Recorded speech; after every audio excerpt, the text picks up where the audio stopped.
posted.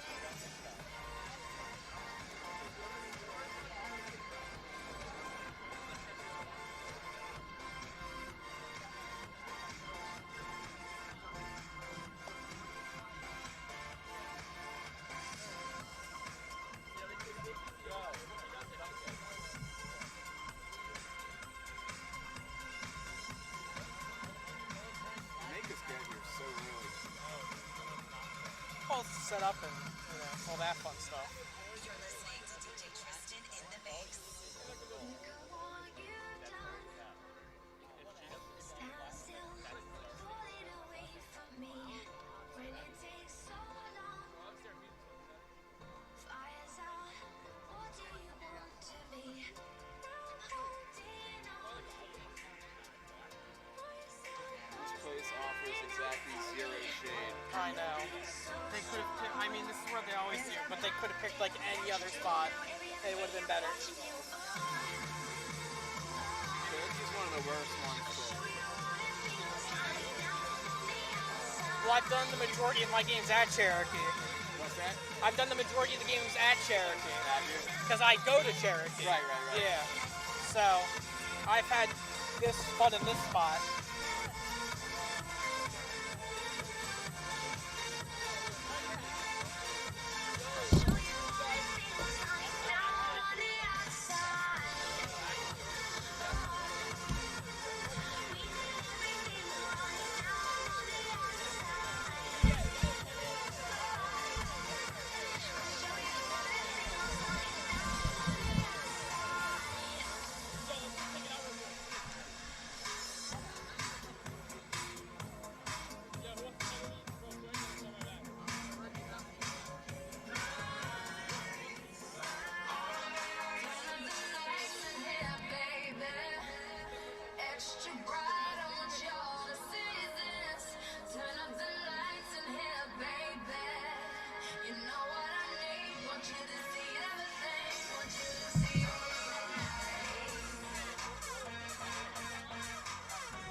We are live from Cherokee as the Cherokee Chiefs host the Montgomery Cougars for a Group 4 sectional final for girls lacrosse.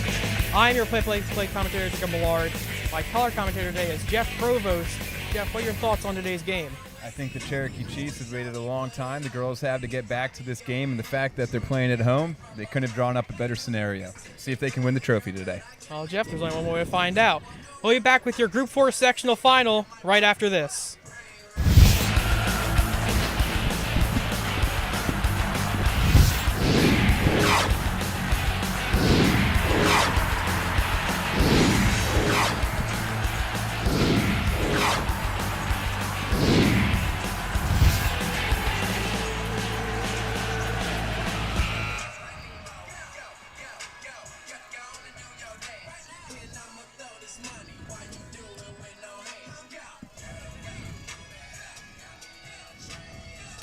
Today's game on LDTV Sports, sponsored by Comegno Law Group, providing thorough, responsive, and committed legal representation. 856-234-4114 or ComegnoLaw.com. Zallie's Fresh Kitchen Catering at ShopRite of Medford for parties large and small, business and family, and more. Fresh ideas, fresh ingredients, fresh results. 855-ZFK Menu or on the web at ZallieFamilyMarkets.com. Dan Higgins Wood Flooring, your hardwood flooring specialist since 1985. Showroom located at 370 Miller Road, Medford, New Jersey. Free quotes, free delivery, no subcontractors. Learn more at danhiggins.com. Paradise Solar and Electrical LLC, your trusted electrical and solar contractor in New Jersey. 609-801-2420 or online at ParadiseSolarLLC.com. The Chris Murray Mortgage Group, proud graduate and supporter of the Lenape Regional High School District. 609-922-2630. Three-dimensional physical therapy, dedication, drive, difference. At 3D PT, we see more than your injury. We see your comeback. With one-on-one care and a recovery plan built just for you, we'll help you heal faster, move better, and get back in the game. No, it's good. Experience the 3D PT difference. Davis PT and Sports Rehab. Expect more. Delivering high-caliber treatment and assessments with the application of cutting-edge technology for rehabilitation and sports performance. On the web at davisptsr.com. Burns Honda. For Honda savings, selection, and service, turn to Burns. Route 73 in Marlton, 856-983-0600 or BurnsHonda.com. Main Street Auto. Automotive services you can count on for over 20 years. 856-985-4771. On the web at MarltonMainStreetAuto.com. For more information on how your business can become a sponsor of LDTV Sports, contact Joe Malagrana, LDTV Underwriting Manager, at 609-268-2000, extension 868,000, or by email jmalagrana@lrhsd.org.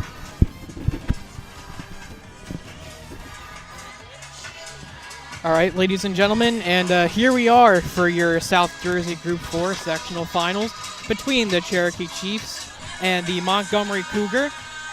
Some of us do have the luxury of watching this at home in our air-conditioned living rooms with a nice, cool bottle of water, but not us. We are out here to tough it out just like the players are, but as we are about 8 minutes away from the opening drop here. One of those things where you nailed it best. Luckily we're not playing on the turf, but it would be nice to just be streaming this, which Lenape District Television does such a great job doing. But instead, we're going to sweat it out.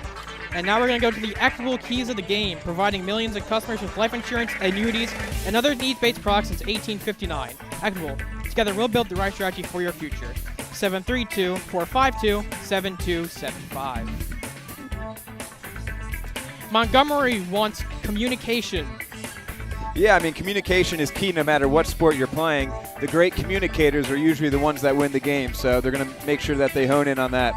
Cherokee wants to slow down number 1, Alania Pizzuli. Yeah, Pizzuli has clearly been marked as their best player and the biggest threat, so it's important to make sure that they contain her today. If she gets loose, it might not be good for those Lady Chiefs. And both want to win over 50% of their draw controls. Yeah, I mean, I'm stating the obvious here, but, you win the face-off, you control the game. So Abby Ball is going to do her best for the Lady Chiefs, and we'll get an early look on to see how it's going.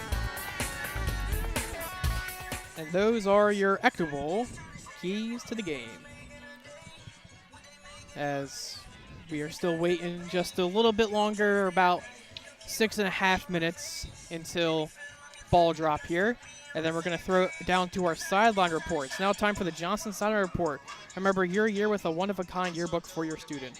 Yearbook and parent ads available online at johnsons.com.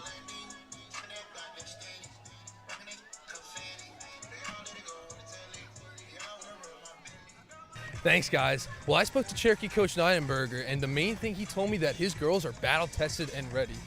He told me that possession is going to be crucial in this matchup, and they have to be at a 40% minimum. He knows that his seniors are ready for this moment. Now, Coach Riccardi of Montgomery told me that this season is showing that goals can be achieved. When they won their first conference championship, they weren't expecting the season to go away, but they're here and ready for this big moment. It's shaping up to be a great match. Now, back to you guys. Thanks, guys.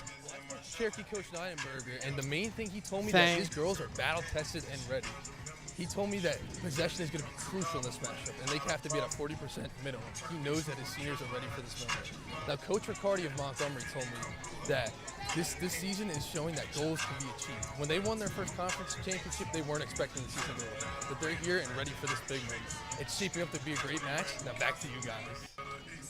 Thanks, guys. Well, thank you for that, folks, but I think we're having a bit of audio issues here.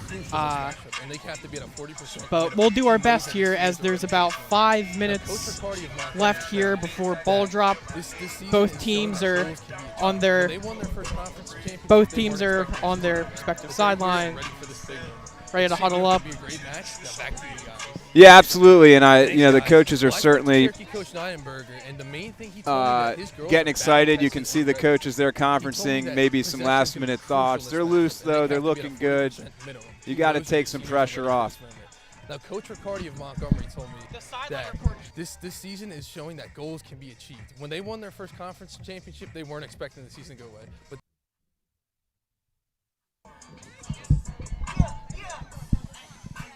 So you can see the Cherokee has a really good STEM program. You're able to be creative and innovative and adventure outside of your box to try new things. You could install the light strip around the outside edge of this, right? And then it'll fill that whole box up with light. I've had former students email me from college and the military thanking me for the experiences that they had in my electronics and tech courses, because it really gave them a leg up.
South Jersey Group 4 Sectional Championship.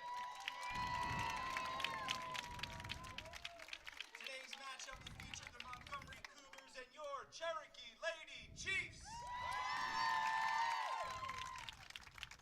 We now ask that you please rise, remove your hats for the playing of our national anthem.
Good luck to you.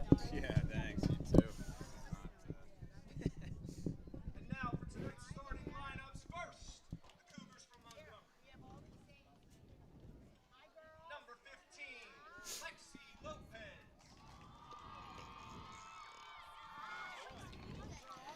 All right, folks, and as they announce the starting lineup here, we'll remind you, to those who are just tuning in, it is the South Jersey Group 4 Sectional Finals as the Cherokee Chiefs host the Montgomery Cougars. Yeah, you know, this is a big game here for the Lady Chiefs. They were the number last year and just couldn't beat Southern. They ended up losing in the sectional finals. So there's definitely some revenge they're looking to get here. And these Lady Chiefs, they have a lot of seniors here as they continue announcing the Cougar lineup. As a matter of fact, the Lady Chief starting lineup is primarily seniors. You have Allie Beckendorf, Lya Clark, Emma Cox, Cameron Pino, Morrison Reeve, injured Addison Schramm, Gina Silverio, and that's a majority of their star players in lineup there are seniors who have definitely been looking forward to this moment, but let's not shy away from the limelight of the Montgomery Cougar, who have just very recently won their first division conference. Yeah, they had a good year, that's for sure. You can hear the stands. I'm shocked at how many people showed up for this. It's a good thing to see, though. It's a good thing to see, that's for sure. It's a sectional final. I cannot show up to a sectional final. You'd be surprised.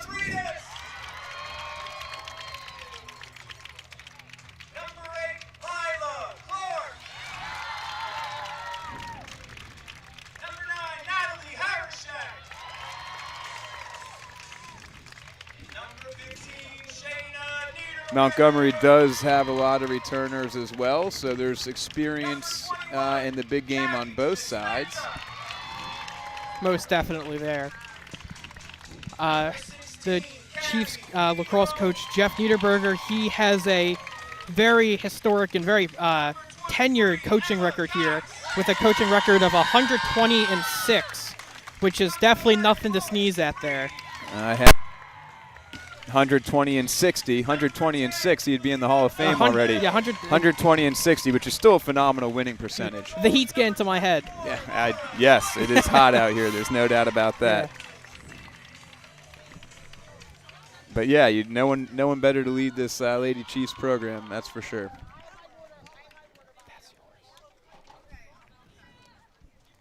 So they're getting ready here. They're going to huddle up, get some last-minute coaching advice, and this is what you play for. You go the whole year trying to bring home some hardware, and this is one of those rare games in which there is hardware in the building, or in this case in the stadium. And the winning team is going to be able to hoist it at the end of this. And what you see there, folks, is the coach, Jeff Niederberger, with his assistant coach, Rachel Pickney, Jeff Havers, Jill Ormsbury, Kate Chachko, and Aaron Harvey.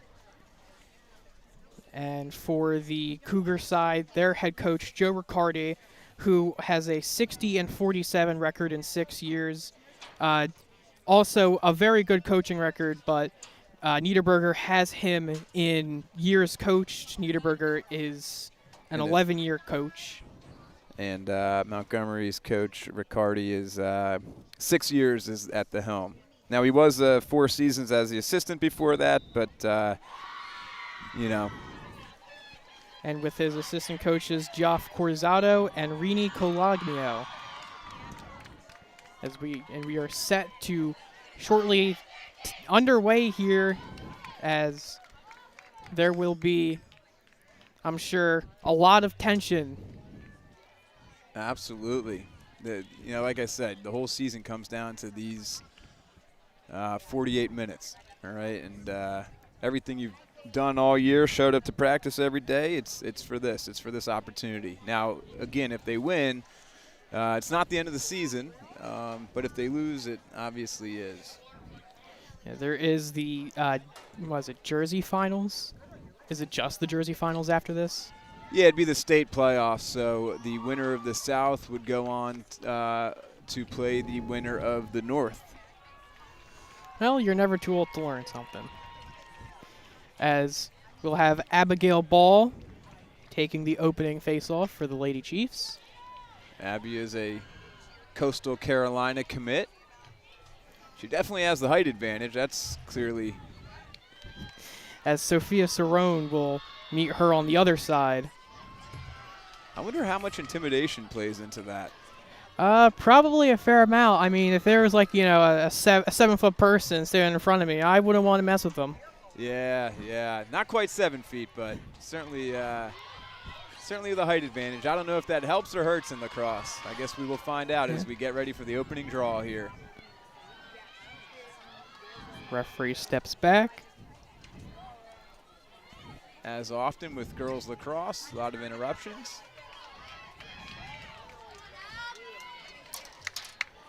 And your South Jersey Group 4 sectional final is underway.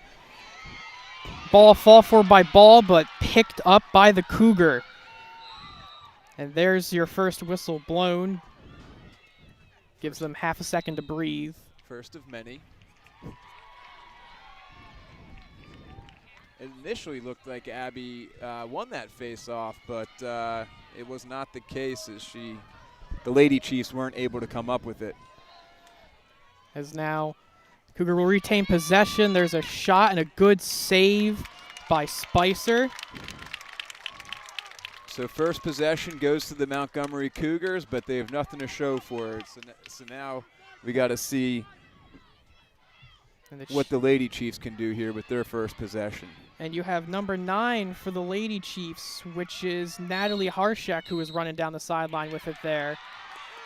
And the refs are going to blow the whistle and put it in favor of Montgomery, which is not a very favored call. Yeah, I missed what happened here. We got this screen in front of us and all these tents, which I wish we had a tent, but I think what happened there is she had stepped into the sideline, and that now makes it Cougar ball. And now the Cougars with their second possession. Then you have number 8, Rachel Hagan, taking it inside. A pass off to Little. Little looking what to do with it. She elects just to pass it back to Cerrone. Cerrone gives it away to her teammates. Now you have Pizzuli, who has it. Remember, their key to the game is to shut her down, so they're going to try and stop her from the inside zone, and there's some great defense there from number 15 of the Chiefs. But it doesn't matter, as an inside the slot shot goes over the net. yeah, and she's number 1 on the, with jersey number, but she's also the number 1 scorer on the team. She's broken every record she could for the program. So Ellie Pizzuli is the person to watch for Montgomery, and as you said earlier, keys to the game is shut her down, and hopefully you shut down the Montgomery offense. As Spicer has just made her 3rd save of the game. She is standing on her head, shoulders, knees, and toes so far, keeping all 3 balls out of the net with prime scoring opportunity. And now here you have the Lady Chiefs looking to get some offensive momentum going. And yeah, they're in no hurry, and you can't blame them. You know, something that went up to vote this year was a shot clock in girls and boys lacrosse. So Cherokee's being incredibly patient. Maybe this is a stall tactic, maybe not. But we'll see what they do with this possession here. Spicer finally got rid of it to Lila Clark, and there's some big collision. Another turnover. And the refs will again favor Montgomery with a call that isn't very popular with the stands. Now Montgomery gets a shot, and they score, going past Maria Spicer. And your first goal of the game goes to the Montgomery Cougar as they score first in this South Jersey Group 4 sectional final. Not the ideal start you want if you're Cherokee. Couple possessions here, and they just turn the ball over by stepping out of bounds. And you know, these are mental mistakes that you got to clean up, or you're going to be in for a long game. That goal opportunity was generated by the incident where we had a collision at about the 40-yard line, which ended up turning the ball over, resulting in a prime scoring opportunity for the Cougar.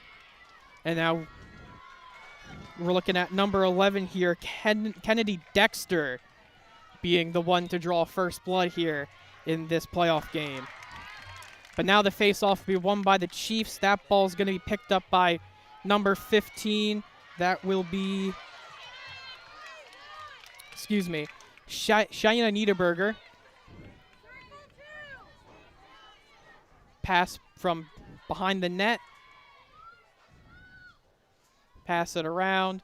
They want to respond with a goal here of their own. That's a good pass to Niederberger. Yeah, but you can't force anything. There's still so much time left in the game. And, you know, like I said, the Lady Chiefs are going to be patient here and see if they can't try and figure out this Montgomery. And ball tries to get inside the zone, and she manages to get one past the goalie of the Montgomery Cougar, Ellie Andes. And just like that, the game is tied right back up. That was a very slick play there. That was a very slick play there. Abigail Ball, she just drove inside the zone, managed to snipe one top right corner, and this game is tied back up, and it's back to square one, as some of the coaches would say. 0-0, 1-1, it's all the same. Whole new game. As we're now set to take our third face-off. It's a draw in field hockey.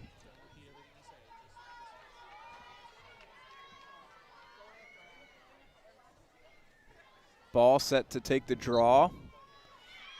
And the draw, chasing it, is number 1, Ellie Pizzulli, who manages to pick it up. Nice pass. Beautiful pass to Cerrone. Now Cerrone's surrounded by Chiefs, but she finds the open person back to Pizzulli, who's now going to continue to run inside with it. She's looking for a shot. Spicer squares up, and there's a whistle calling it dead on the spot. Is this going to be an 8-meter? It appears as if it is, and this is not the person you want taking these if you're the Lady Chiefs. If you're Montgomery, this is ideal. This is what you want. You had that 1-0 lead. You got your taste of what it's like to be ahead. You're going to want to regain that as soon as possible. And there you go. And there's a good save there by Spicer. You know, it's tough. The crowd doesn't react, obviously, to Montgomery to scoring, but I was waiting for a little bit more excitement with that goal, but not quite the case. Oh, excuse me. It wasn't a save. It was a goal. This heat's really getting to my brain. So it's 2-1 Montgomery now.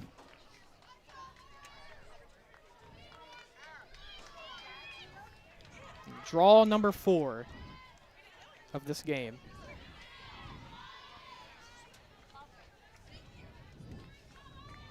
Pizzulli and Ball are getting to know each other pretty well at that 50-yard line.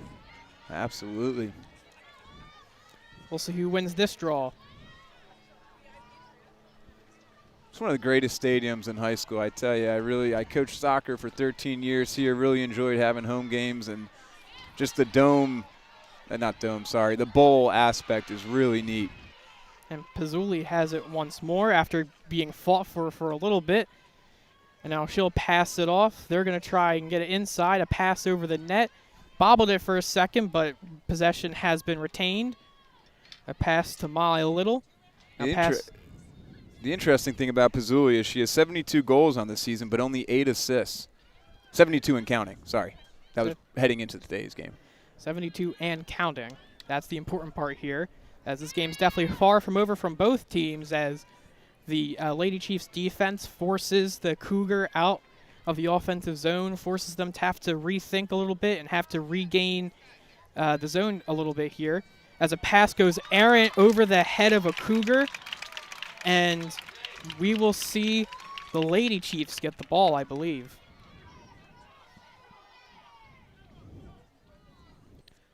I think it's worth noting here, and this is just a credit to the success of the Cherokee Lady Chiefs program. This is their 6th straight sectional final game. So they've been here plenty of times before, as there's another blown whistle, but doesn't stop the play as the Chiefs pass behind the net.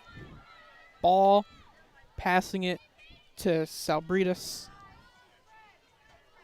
Britas back to ball. They're in no rush, despite being down by 1 goal here. They're in no rush. They want the one shot that they do take. They want it to be a good shot, clearly, as that's another pass back to Salbritas. Ball behind the net, might be looking to go to the inside zone, but elects to pass it to the 15-yard line. Yeah, ball passed up on the opportunity to hit the cutter there, but you also don't want to force anything. A 1-goal lead in lacrosse is nothing. So there's a nice little spin move there by Ball, and tries to take a shot, and that one rolls in. You know, I had a really good angle on that. It looked like it was initially saved and then blocked, and then next thing you know, it's trickling in, and clearly a goal. It definitely made it over the line. I think Andis thought that she might have saved that one for a second. She didn't realize that it was still rolling, and by the time she realized and she could get her stick on it, it was just a little too late, and now this game is tied right back up. It is, and there's her defender saying, hey, forget about it, move on. Still plenty of time left. Clearly a little mistake there, but it's all good. It's a good shot by Ball. You want to go low with this. Draw number 5. It's a great counting exercise. Count how many draws there are in a lacrosse game. That would be a good thing to tally up. Now the Lady Chiefs are without one of their top scorers in Addie Schramm. Unfortunately, she is injured for today's game. Addie has 41 goals and 10 assists on the year, so certainly is going to be missed here.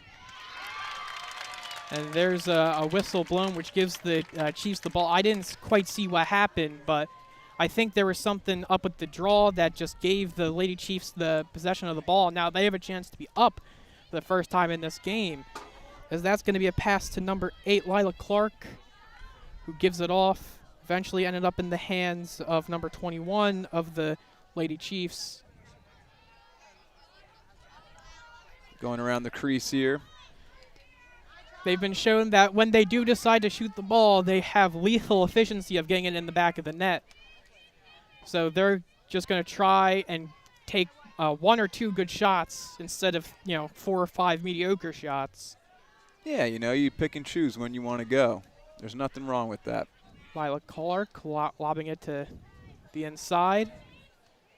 She maintains it. She's going to try and drive. Forced out by the Cougar.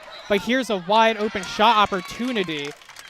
But the whistle is blown, but that won't quite kill the Chiefs' momentum yet, as they get the 7-yarder. 8 meter. 8 meter. Knew it was one of those two. And here you go. And she overruns it. And not a bad decision. If you couldn't get a good shot off, might as well maintain possession. That's exactly what she does there. And Ball looking to score the first time that she did, but elects to keep it. Can't find a good shot. Now they're back to passing it around. A lob over, a lob back. A lob over. And a lob back. Just passing it around the horn here. Clearly, going into this game, Cherokee must have discussed, slowing things down and being patient. So you're seeing it play out here. Well, one of their keys to the game was slowing down Alina Pizzulli. But now they're just slowing down the whole game, as there is another whistle blown in favor of the Lady Chiefs. And now there's number 8 running up inside with it. And there's some collision there. And it's going the other way, and unfortunately my lacrosse acumen is not that impressive yet. Probably something about dangerous shooting space or whatever, but quick turnover by the Lady Chiefs to get the ball right back. And a quick turnover that was, as Lila Clark took the collision there in the crease, and now with a quick turnaround here, the Lady Chiefs remain possession. It appears as if Emma Scrodado from Montgomery is shown the yellow card, so she's going to sit in the sin bin for a little bit there. And the Montgomery Cougars are going to play a lady down. The sin bin. I like that term. The old penalty box. So now we have number 21 of the Lady Chiefs. That is Gabby Dispenza. So, and a pass back to Brina Salbridas.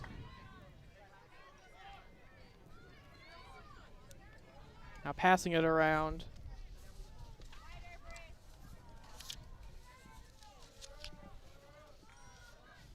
Just looking for another good shot. Looking for anything at this point. As they have definitely just slowed the game down here. A pass to Ball. Ball, a pass back. And now here we go with number 15 of the Lady Chiefs. That is Shayna Niederberger. Shayna Niederberger. Do you know any relation to the coach? I know a couple friends that have Mr. Niederberger as the history teacher, but fortunately, no.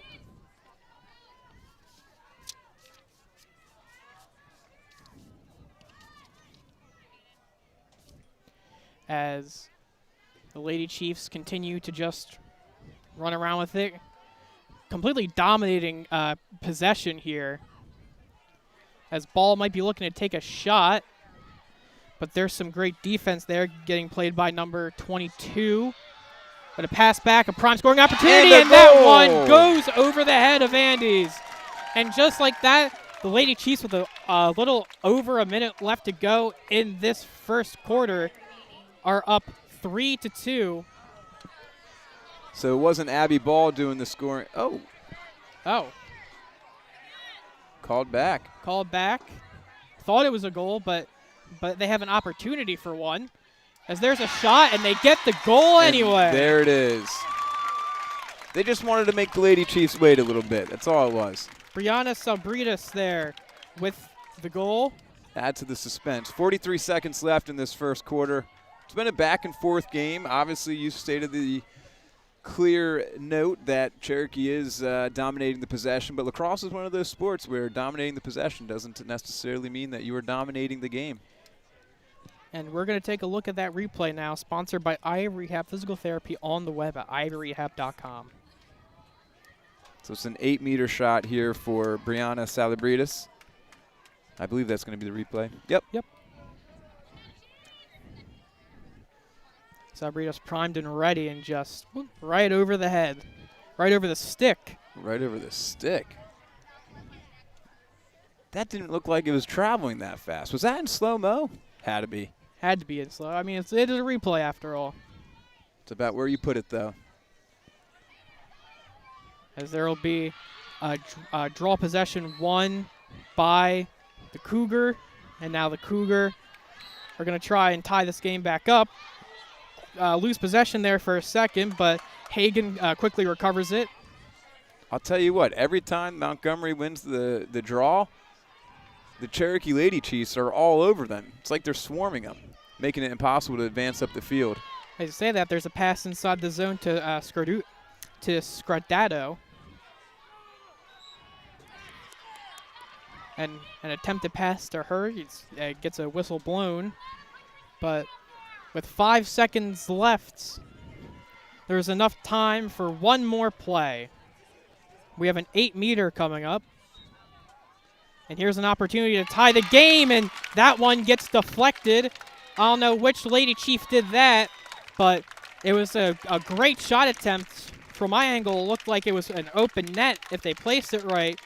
But yeah, that one sailed, and I'll tell you what, 5 seconds didn't seem like a lot of time, but the Montgomery Cougars were able to get another shot off. They regained possession and ripped a shot there. So credit to the Chiefs for not allowing them to score with the 5 seconds left and take the momentum into the second quarter here. As at the end of the first quarter, it will be Cherokee 3, Montgomery 2.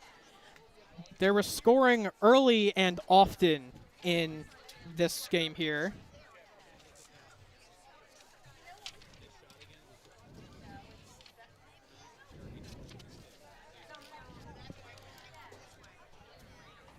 As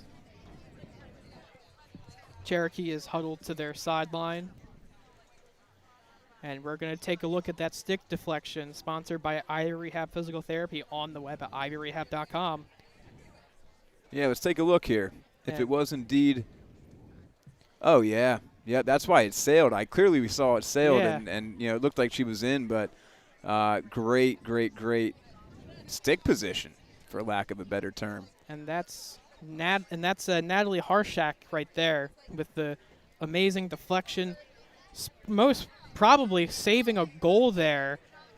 And now the Lady Chiefs are up 1 instead of the game being tied. But as I mentioned, there is scoring early and often here. Yeah, definitely. You know, if you're watching the game and watching Montgomery's possessions, you're like, whoa, they can score fast. And then you watch Cherokee, and they're like, okay, maybe they're playing the long game. So maybe they'll give up the battle to win the war. We'll see, though. 3 quarters left. And we have exactly 3 quarters left. We have 36 minutes left of game time, which is a lot of game time for something to happen, especially with how potent both offensive has been so far. And we're going to take a look at the rest of the goals here, sponsored by Ivy Rehab Physical Therapy on the web at ivyrehab.com. And then this is the opening goal for Montgomery. As you can see, just run inside there by number 11, Sophia Srone, and that just sails by Spicer. And then this is ball with a great defensive effort there by Anaya Obe, but ball just kind of dunks it on Andes a little bit. That's what it looked like. Hits her with the hezzy. And then here's your 8-meter. That tied it up. This will be Pazzuli's goal, number 1.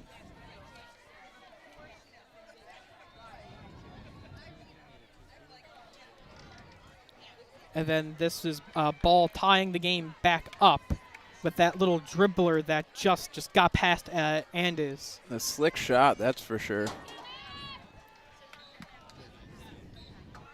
And then, of course, the most recent goal, you have number 19 of the Lady Chiefs, Brianna Sabritas, who was able to make it 3-2.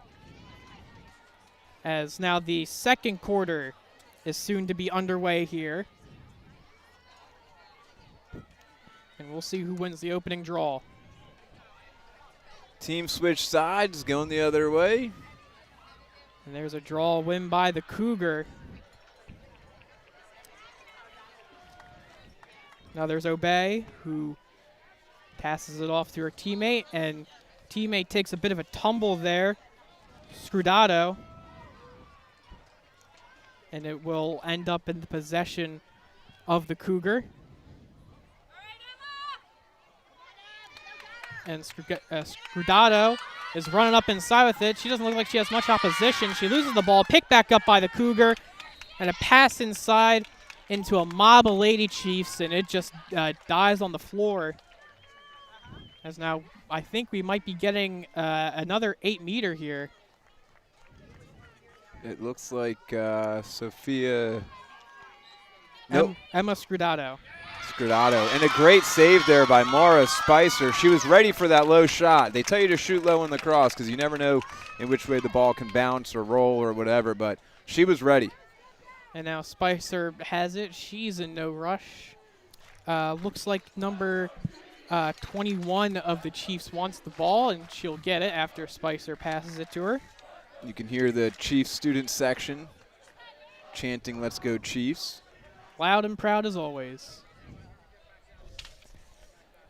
As Michelina Belleville tried to make an attempt to chauffeur her goalie, and instead it goes over to number 23, Emma Cox. Who's running up with it. Now a pass to an open lady Chief, Hayden Toscano. And she's thinking about what she wants to do with this thing. She'll lob it inside the zone to number 9, Natalie Harshik, who quickly gives it away.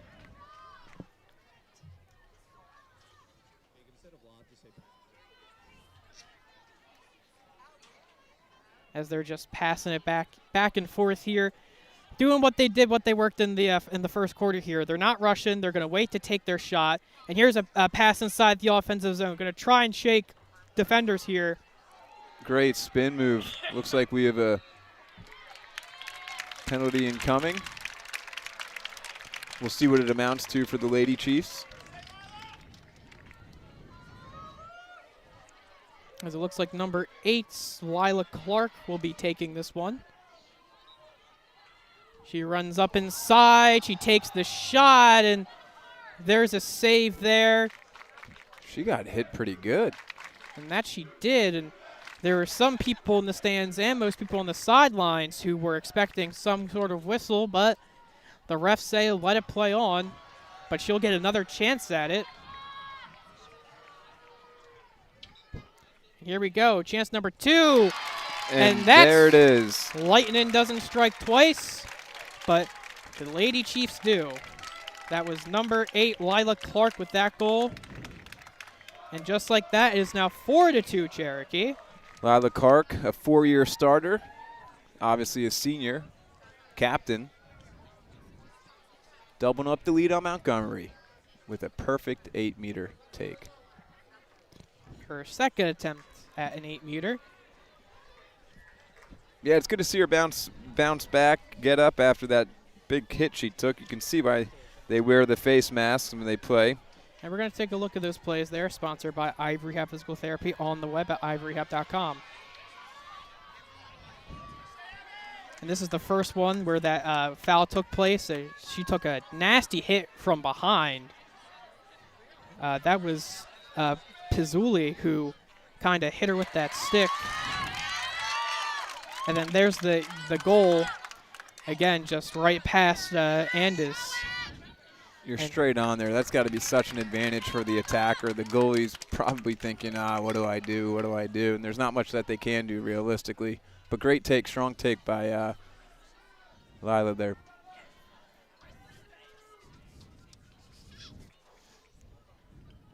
Now the Chiefs are just passing it around as always. Lila Clark, our old goal scorer, looking to do something with it. Maybe might go for 2 goals as she remains just a little bit outside the offensive zone there. But the Chiefs think about going behind the net, but Andis shuts that down. And now a pass back to Clark. Now she tries to run up inside with it, loses the ball, picked back up by the Cougar. And the Cougar run with it before they lose it. Ball's on the ground. Who's going to get it? Oh, Lady still on the Chiefs, ground. They try to scoop it up, and there's a bit of a tumble there at around the 35-yard line. And it will be in possession of, I assume, the Cougar by the loud boos of the Cherokee student section. Yeah, this student section really likes to show up for their sports. It's awesome. It's good to see. And then Pizzuli was running up with it. She might just take it all the way herself. But there's some great defense there. A shot, and it goes over the head and the stick of Moria Spicer. And we're back within 1 of this game. Yeah, that was too quick if you're the Lady Chiefs. You don't want that to happen that quickly there. I mean, all you saw was the flash of Ellie Pizzuli just running by basically the entire defensive structure of the Lady Chiefs. Her speed is unmatched. There's no doubt about that. And as I mentioned earlier in the broadcast, not a ton of assists, but makes the right play right there. And obviously, as the Lady Chiefs defense collapsed, then she just passed it right off to her teammate to get the goal. And we're going to take a look at that goal, sponsored by Ivy Rehab Physical Therapy on the web at ivyrehab.com. You can see she just is running up with it. There's a great defensive effort there by Emma Cox, and she was the one there that buries it. Is that Hadley DeBruin? Might have been Hadley DeBruin. I just saw one in there. And there's a great steal there by the Lady Chiefs. And so possession will be maintained. As now we're going to be looking at Hayden Toscano to throw it in. Emma Cox with it. The Lady Chiefs have 11 returning starters from last year, so there's experience considering they played in this game last year. Obviously, it didn't go their way, but hoping to change the tides this year. Now, this is the first time that the head coach of Cherokee, Mr. Niederberger, is playing Mount. So, hopefully the first time is a good time. You know what they say, first time's the charm. As Natalie Hashik passes it in, and she'll get it right back. And now here we go, a pass from behind the net. Ball is looking to capitalize, trying to drive it inside. A little sidestep move, a shot low, and there's a great save by Andis. Yeah. She manages to get her foot out. Looked like a hockey save there. Ellie Andis had enough of balls dancing around, little shimmies and low shots, and she was on top of that one for sure. And now I believe the Cougar have it now. Yes, they do. Running up to about the 40-yard line. But in comes number 4, hot, Hayden Toscano, trying to swat it away. As Obey will just pick it up. Now running, jukes past the defender. She loses the ball. Picked up by the Lady Chiefs momentarily. That was number 9, Natalie Harshik, who had it for a second before losing it. Credit to Abby Ball for working back defensively and making that stick check and forcing the turnover, so the Lady Chiefs are now in possession. Now Harshak with it. Pass over to Emma Cox. Battling for it. Now a pass back to Harshak. Harshak over to Belleville. Belleville looks in. She is a 2-year starter here. She is a junior, I believe. Yes, she is. She is a junior. I have the pleasure of working with her mom. Her dad was my science teacher. Great family all around. Now here they are in this final game. As the Chiefs are trying to get back inside that zone, but credit to the Cougar defense, they are not letting them. Yeah, the Cougar defense isn't playing bad. The Cherokee offense has just been phenomenal there, as there's a nice little move there by Harshik to get by a Cougar defender. But it's just the very little shots that the defense has allowed have gone in the back of the net due to finding great scoring opportunities. Absolutely. And there's the 8-meter that sails over the net. She was in. She just shot it a bit too high. And now just 4 minutes left to go in the half. Here's Ball. And the Ball wants to go inside. She gets a spinorama going to get inside. Now a pass back, but Clark has to step back. A pass back to Ball. She wants to shoot. She can't. There's a great pass. Now back inside the zone, and she scores. What a pass by Abby Ball. She's scoring, she's passing, assists, goals. It doesn't matter. It's all adding up today. And that was number 21, Gabby Dispenza, as a first-year starter, getting a clutch goal for the Cherokee Lady Chiefs. Came at a good time, too. first-year starter, gets a big goal in this situation, puts the Lady Chiefs back up by 2. And with a little under 4 minutes left to go here, things are looking pretty good for the Lady Chiefs. But, of course, we got to take a look at that goal. Sponsored by Ivory Rehab Physical Therapy on the web at ivoryrehab.com. Set up by Ball. She thinks about it, and then wide open. A beautiful pass. Just in the net of the stick. The goalie didn't even have time to react. The ball hit the net before she even knew what was going on. That's Lacrosse's version of a one-timer right there. Unfortunately, her defense let her out high and dry. And there, Ball tries to use her height once more to retain possession, but Ball falls dead, and the Cougar will get it. Excuse me, nope. Chiefs will get it Lady anyway. Chiefs are in possession here. Now there's a pass over to Cameron Pino. As now the Lady Chiefs are running up inside with it. Cameron Pino, another 4-year starter, captain. I was fortunate enough to coach her brother in soccer. We won a state championship together. Some of my fondest memories. A lot about the Chiefs. It's almost like you were a soccer coach here for 12 years. 13, but who's counting? As they are in no rush here to try and get another shot on net. Yeah, I wouldn't be shocked if the Lady Chiefs, I mean, it sounds crazy to talk about 3 minutes left, but again, I wouldn't be shocked if they just try and milk those 3 minutes and get a good shot here to potentially double the lead going into halftime. If you were Montgomery, you're the one who's going to need to press a little bit being down. As the game, I mean, I'm stating the obvious here, but as the clock goes down, the game gets shorter, and you know, the pressure is on the team that is losing. As the Chiefs, Lady Chiefs, who started a little slow here in this second quarter, have now picked it back up, and they're right where they left off, dominating offensive possession. As I think that is number 9 there who has it, Natalie Harshik, who will pass it off to number 4, Hayden Toscano. Now you go down the roster of the Lady Chiefs, and it's like, okay, 4-year starter, 4-year starter, 2-year starter, 3-year starter. What I'm getting at is obviously the Lady Chiefs have a ton of experience. As there's a whistle blown, stopping the play, and we'll see what this is for. Perhaps the Chiefs get another 8-meter here. I don't believe so.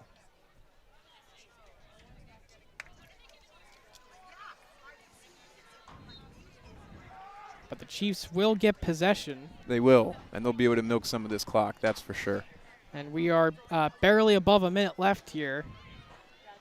As they're getting inside the offensive zone, and there's Ball. That's a hat trick right there. And boom goes the dynamite for Abby Ball, the junior, just absolutely taking over this game. So much for milking the clock. Hey, anytime you can score, score.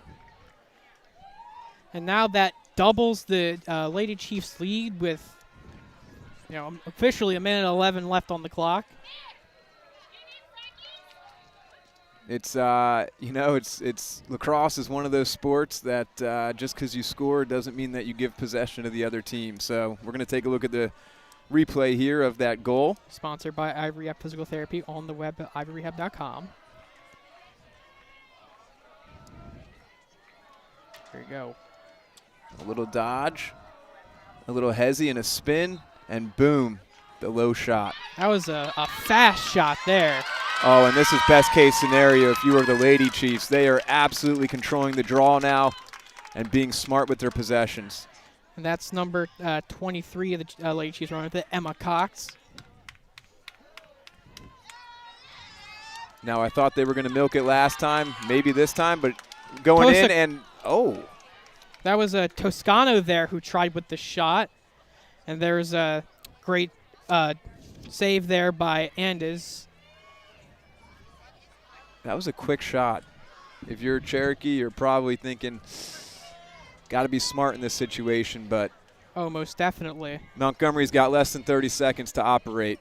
As Pizzuli will try to use her strength of speed to try and run past Lady Chief defenders. She'll pass it inside, and Spicer, and that goes off the post. Spicer has to get to position quickly, And there's a prime scoring opportunity there, which was robbed by the post. Wow, they say it's the goalie's best friend, and certainly in this case it was. If they score there, it's a 6-4 game.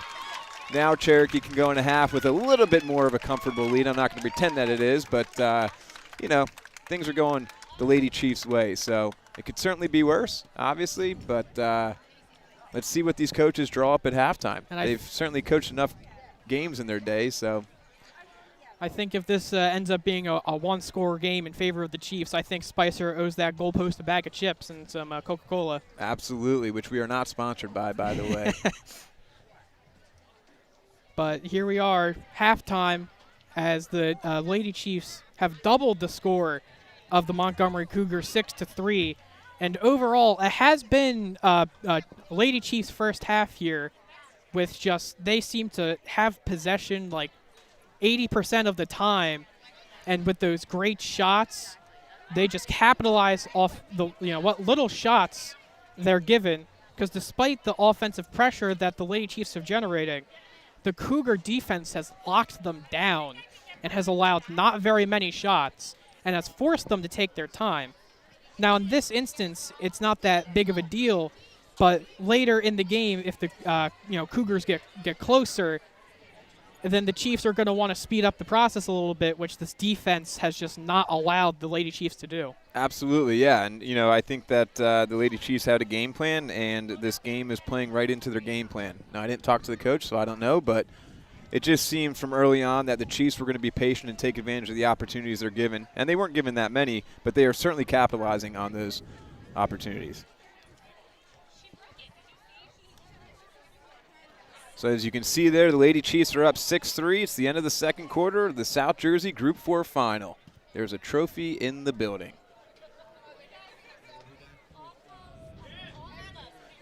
All right, enjoy your halftime, folks, and we'll be back after halftime.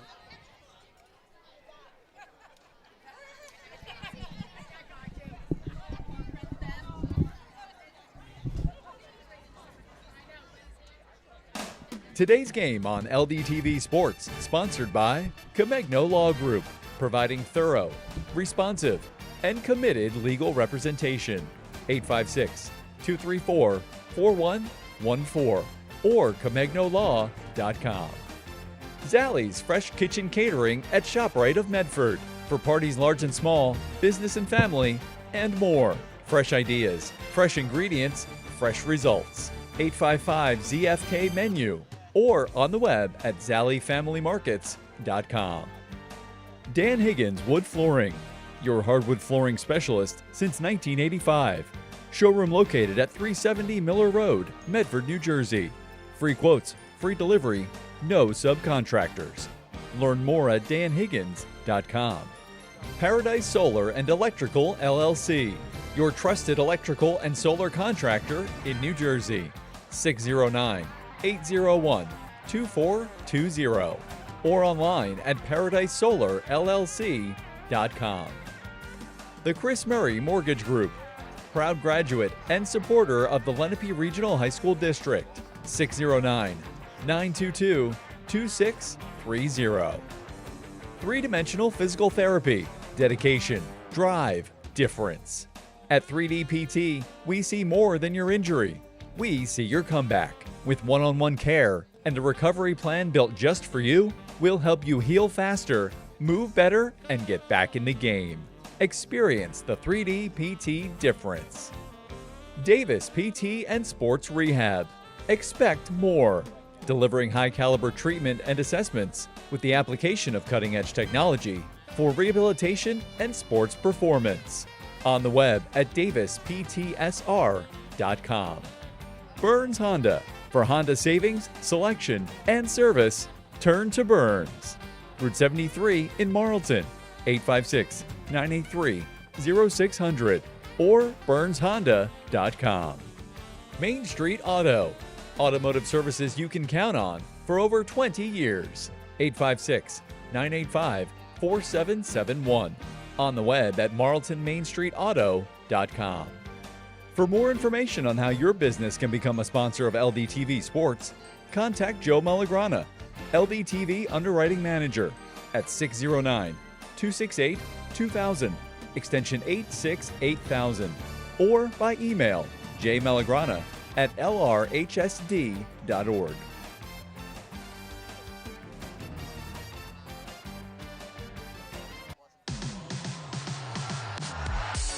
You look at other places, they don't have the facilities athletically that we have here at Cherokee.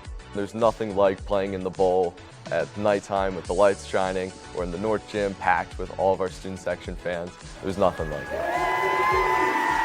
Our entire Marlton family comes to Cherokee on a Friday night, and that's what makes Cherokee so special, because it's not just our building, it's the entire town surrounding our athletics, surrounding our community, and making it special. We also offer esports, which gives students who might not be interested in traditional sports an opportunity to compete, as well as learn different skills that they might use later on in video game design and programming.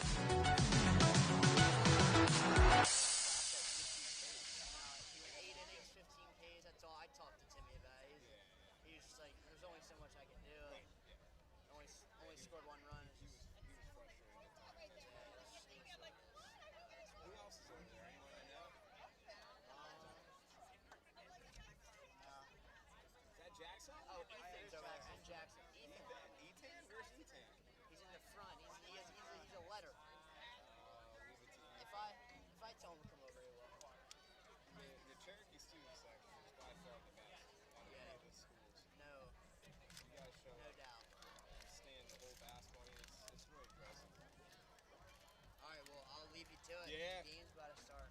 Yeah, man. Good seeing you, dude. I appreciate you.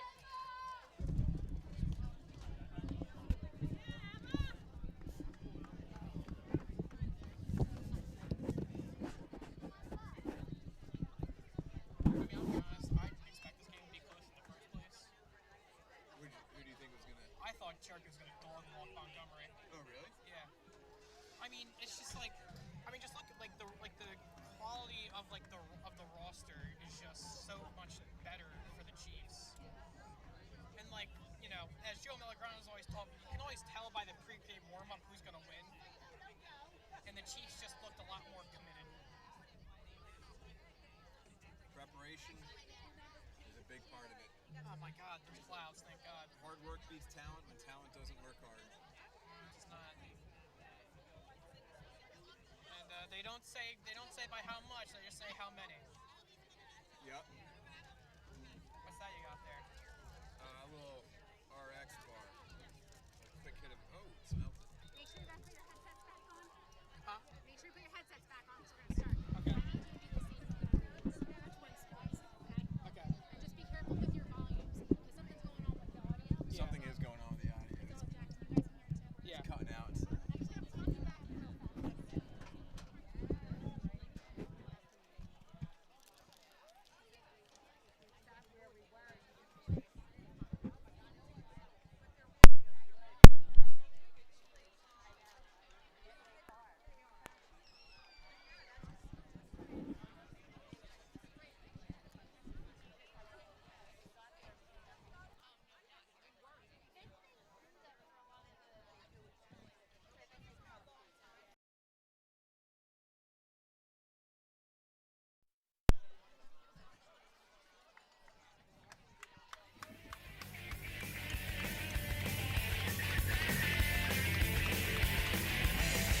All right, folks, and we are back.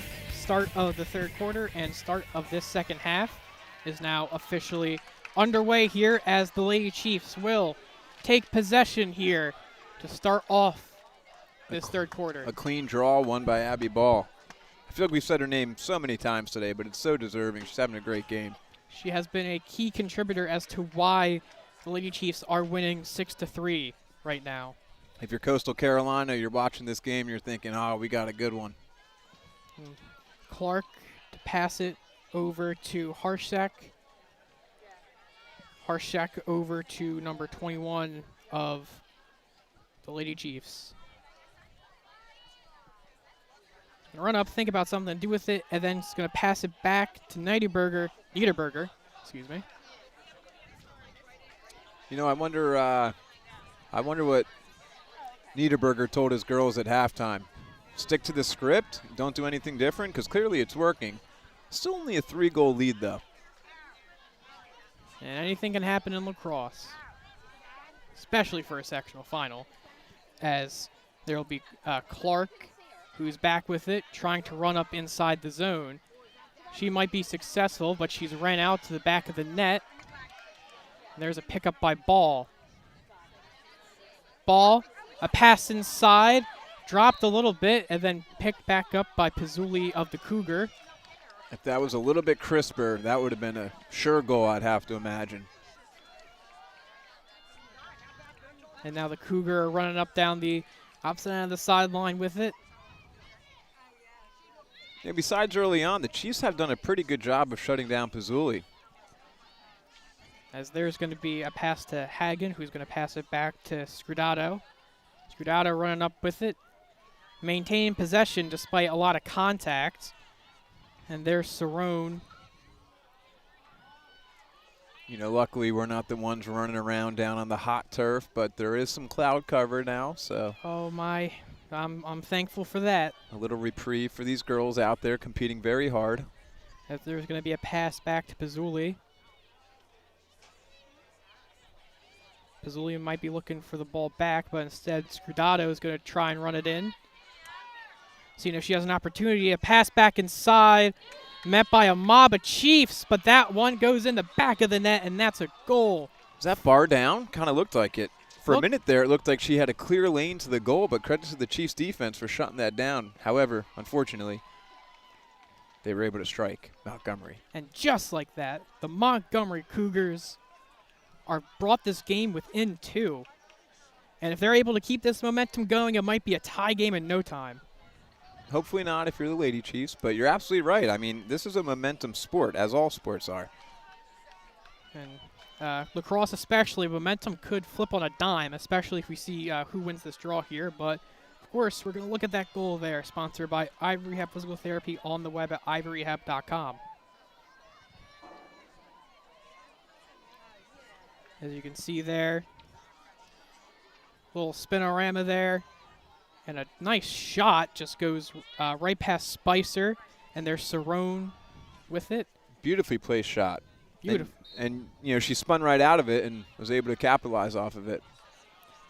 And the Cougar will win the draw as Cerrone spinning around the outside. And she's a little shaken up, but the Cougar still remain possession. Pizzuli passing it over to Benedict. Yeah, it looked like Sophia Saran was shaking her hand a little bit there. Maybe got whacked. Scrudato trying to put the Cougar back into it. A pass to Little. Little looking for it, but Hagen just, excuse me, I believe that's number 11, Kennedy Dexter, who just elects to hang on to it.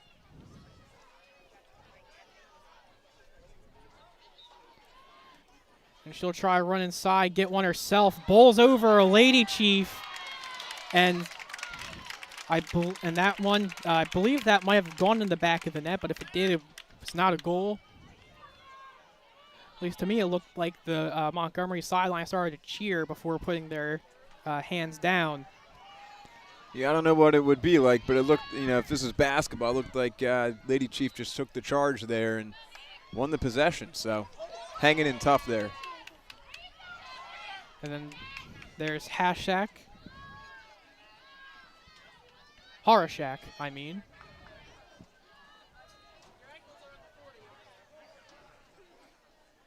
Who is just cradling the ball, looking to pass it to someone, but again, credit to this Cougar defense. Everyone's pretty well covered, so she's going to say she's going to run it in herself, but great pass to number 4. The Lady Chiefs, Toscano. Not in a rush. Most certainly not in a rush. Not after that goal was scored anyway. Not going to panic. But Toscana, another great spin move. And she's going to snipe it. A beautiful snipe by Toscana.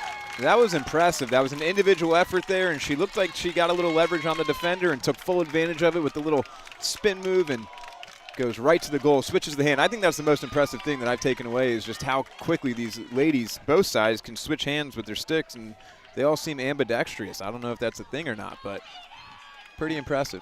And we're going to take a look at that goal there, sponsored by Ivory Rehab Physical Therapy on the web at ivoryrehab.com.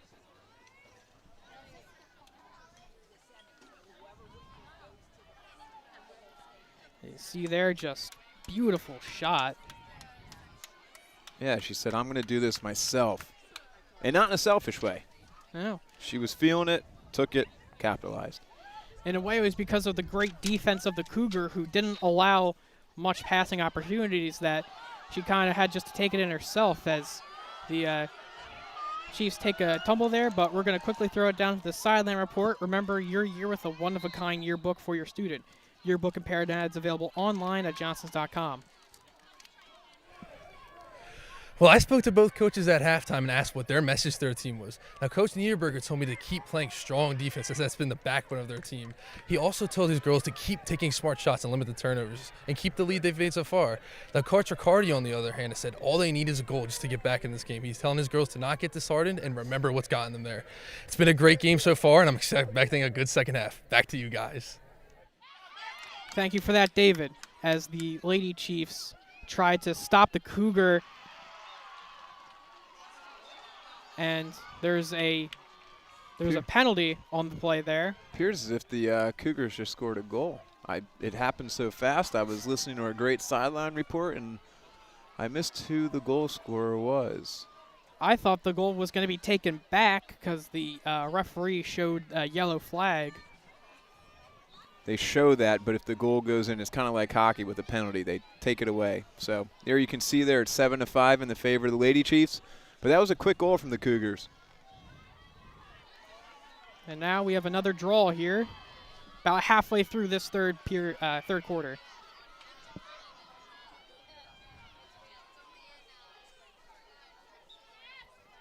As the draw, chased by the Lady Chiefs, knocked around a little bit by Horashak, and she will get possession of it. Great play by Emma Cox there to come up with that ball. It looked a little bit dicey as it got close to the sideline, but Emma Cox was able to scoop that one up and pass it on to her teammate. Toscano passed to Niederberger, back to Dispenza.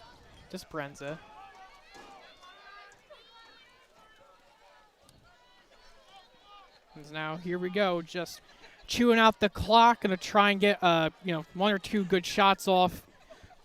Regain of the 3-goal lead that they have had for the entirety of this third quarter here. As there's a great pass to Salbritas. So number 15, Lexi Lopez for Montgomery, broke the career record for assists. And now Salbritas with a pass inside. Ball was momentarily picked up by the Lady Chiefs, but it was dropped. It was in and out of the stick of Niederberger. A great defensive effort there by the Cougar, and now that's going the other way. Long pass by that goalie. And De Bruyne was the one who was able to pick that one up for passing it around. Now to the far sideline, chases number 5, Benedict. Now you got to wonder, since there's so much focus on Pizzuli, are there going to be opportunities for other girls to score? The Chiefs have done a pretty good job of shutting her down, which was a key to the game. But is it going to open up opportunities for others? And then there's Pizzuli, who is getting guarded pretty hard there by Emma Cox, keeping her stick up, making sure that she can't do anything with it. But she'll try and get the ball, drops it for a second. Now it's back up in the air, recovered by the Lady Chiefs. Yeah, that was great. She errant pass and scooped up by Michelina Belleville. And now the Lady Chiefs are running out with it. They got numbers. And there's a breakout attempt by Lila Clark. Lila Clark to shoot. A pass, a shot, wow. and a score. Wow. And why not make it 4? What incredibly unselfish play there. Oh. I'm a bit confused. I think we're both a little confused here. We got the best in the business. They're going to give us a replay of this one, but I need to see the replay of this one. Because to me, that looked like it was in the back of the net. And as I looked down to check names, I heard a loud cheer. But all that matters is that it was a goal. In the end, it was a goal. I got a little excited, maybe a little bit too early, but yeah. I just thought it was such an incredibly unselfish play. We're both left speechless here. That was a heck of a play. But regardless, draw happens. Draw is picked up by the Cougar. Oh, there's a huge turnover. Ball has a chance with a breakaway attempt, and there it is. There it is. You can see the excitement. That is just putting the lead larger. And there is goal number, I believe 4 or 5 for Abigail Ball. Yeah, phenomenal. She's having a phenomenal game right from the rip. So, she got the first 2 goals for the Chiefs, pivotal goals, and now she's starting to take this game over. Forced a turnover, picked it up, and said, I'm in. Scores. All smiles, and good for her. All smiles and all good vibes as Cherokee has taken a dominant 4-goal lead here with 3 minutes and 46 seconds left here. Montgomery has switched their draw lady. Pizzuli is no longer taking the draws.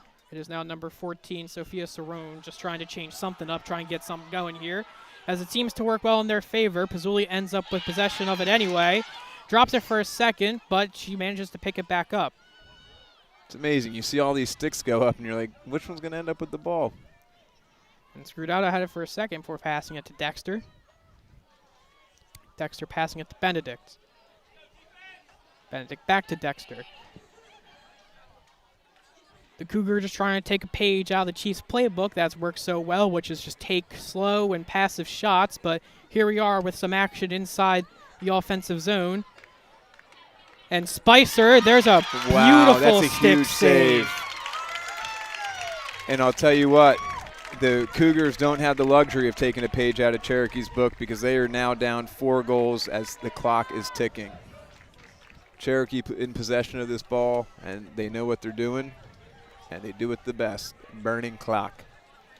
Shortening the game, so to speak.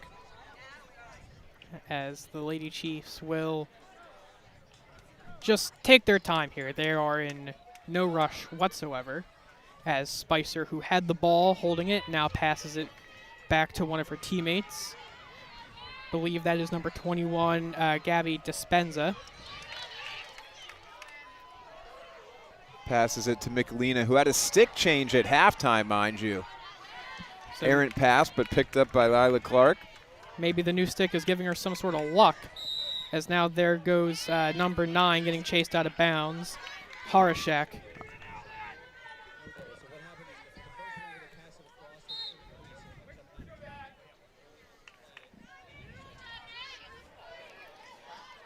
All right, we have quite the explanation for you. So we are told by the best in the business, our studio, that indeed it was not a goal because the goal scorer stepped in the crease, and then the goalie went to play it out, and they were able to steal the ball and then score.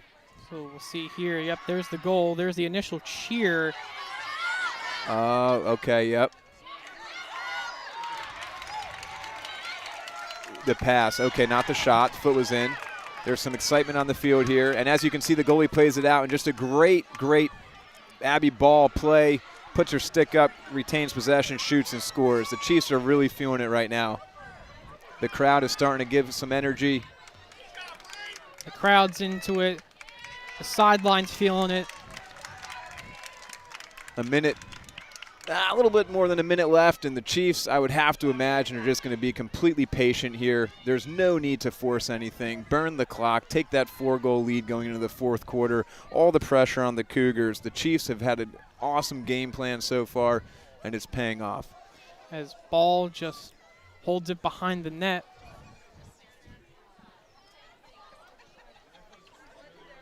No Cougar players chasing her to force her out behind there, but there is Obey, who is finally going to meet her, try and force her to do something, but instead a little shake off there, and she's trying to get out from behind the net, and she finally does, looking for a pass inside. Smart not to force anything. But there's a run up inside. There's a shot screened by a lot of players. And that one goes off to the side a little bit. 7 seconds left now. Looks like Lila Clark might get an 8-meter here to push the lead to double. 7 seconds left. If this goes in, this is a huge opportunity for the Chiefs. Here we go. 7 seconds left. The senior with an opportunity, and that one goes a little wide, but she does take a tumble towards the end there. But that won't stop the clock. But that will be the end of the third quarter there, and the Chiefs are feeling this, and all the credit to the girls who are on the field doing a great job.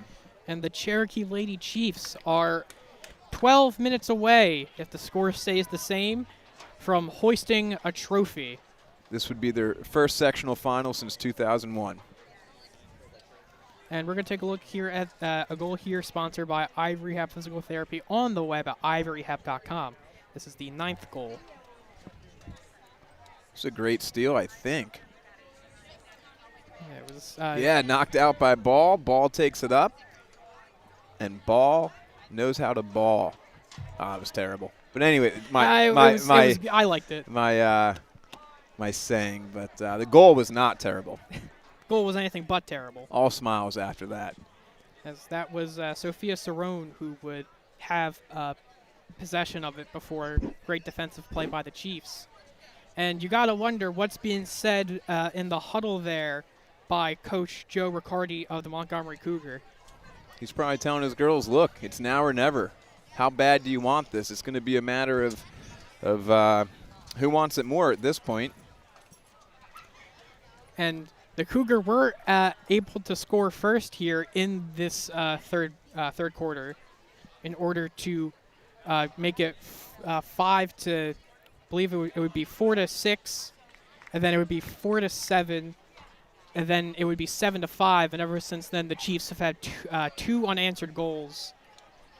And it's been relatively back and forth here, but the Chiefs now, the Lady Chiefs, have just ended up running away with it here, carrying the momentum into the fourth and final quarter.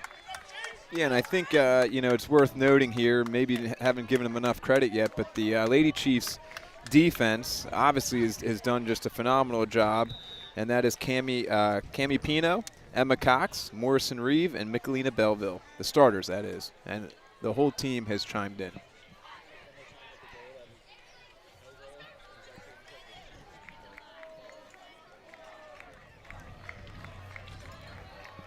And we're going to take another quick look here at the no-goal goal, sponsored by Ivory Rehab Physical Therapy on the web at ivoryrehab.com. No-goal goal. So there's the pass from Clark. And there's the a shot there, which goes wide. So the passer was clear. So it must be Ball's foot that ends up in the crease. Very slow-mo. Right there, her right foot. Yeah, right there, which you can't do in field hockey, clearly. Lacrosse. They all use the same turf. It's tough. Yeah. All the lines. There's so many lines. Soccer, lacrosse, football, field hockey. And then that was called no goal before Andis would turn it over, and the Lady Chiefs would get a goal anyway. But 12 minutes left. You got to question, what was that goalie thinking? Obviously, panic moment. It's tough. Especially in this high pressure level of position here. Yeah, you work so hard to just get an opportunity to play for a sectional final. As I mentioned, this is the Lady Chiefs' 6th. And this, if they were to hold on to this lead, this would be their first since 2001. So complete dominance here, but not a ton of hardware to show for it. As now the Lady Chiefs will maintain possession of it inside the offensive zone. And they're not looking to give the Cougar much chance here of scoring. They want to keep pressure on Andes, maybe score an insurance goal or two, just to put the nail in the coffin here, so to speak. As there will be number 8 there of the Lady Chiefs running up with it, Lila Clark.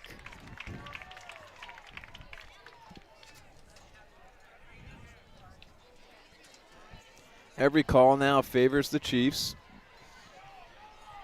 As here we go. I believe this is it's not an 8-meter. No, it was, but instead of going for the goal, probably the correct call is to pull it out, and I'm sure that's what Coach Niederberger was telling the Lady Chiefs at halftime. Don't force anything.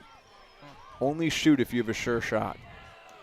And there will Niederberger dropped the ball there for a minute, but she picks it back up.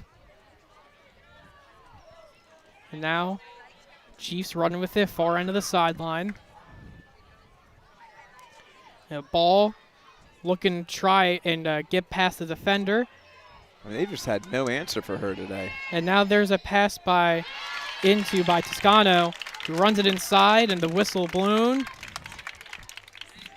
So this is more of a head-on, so I wouldn't be shocked to see if maybe she goes for a goal on this one rather than pulling it out. We'll see. Maybe she goes for a goal, or maybe she tries to just pass it right back in order to chew some more clock here. As she will pass it behind the net. I believe that's Ball who has it. That was Brianna Salabridis, who's had a phenomenal game in her own right.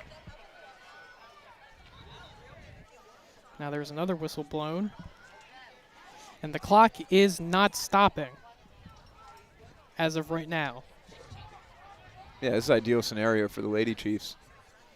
The ideal scenario is they keep the clock running and they keep the pressure up, and they leave Spicer over at her crease to watch her team hopefully hoist the trophy in about 9 minutes. She's made some huge saves today. Now, on the other end, you have Ellie Andes, who's a freshman. So that's a big ask for a freshman playing in a sectional final, and she comes up with a huge save there. And just speaking about it, she makes an amazing stick save there to, snuff out goal number 10. And now here we go, folks. The Cougar, they have an opportunity to chisel into the deficit here.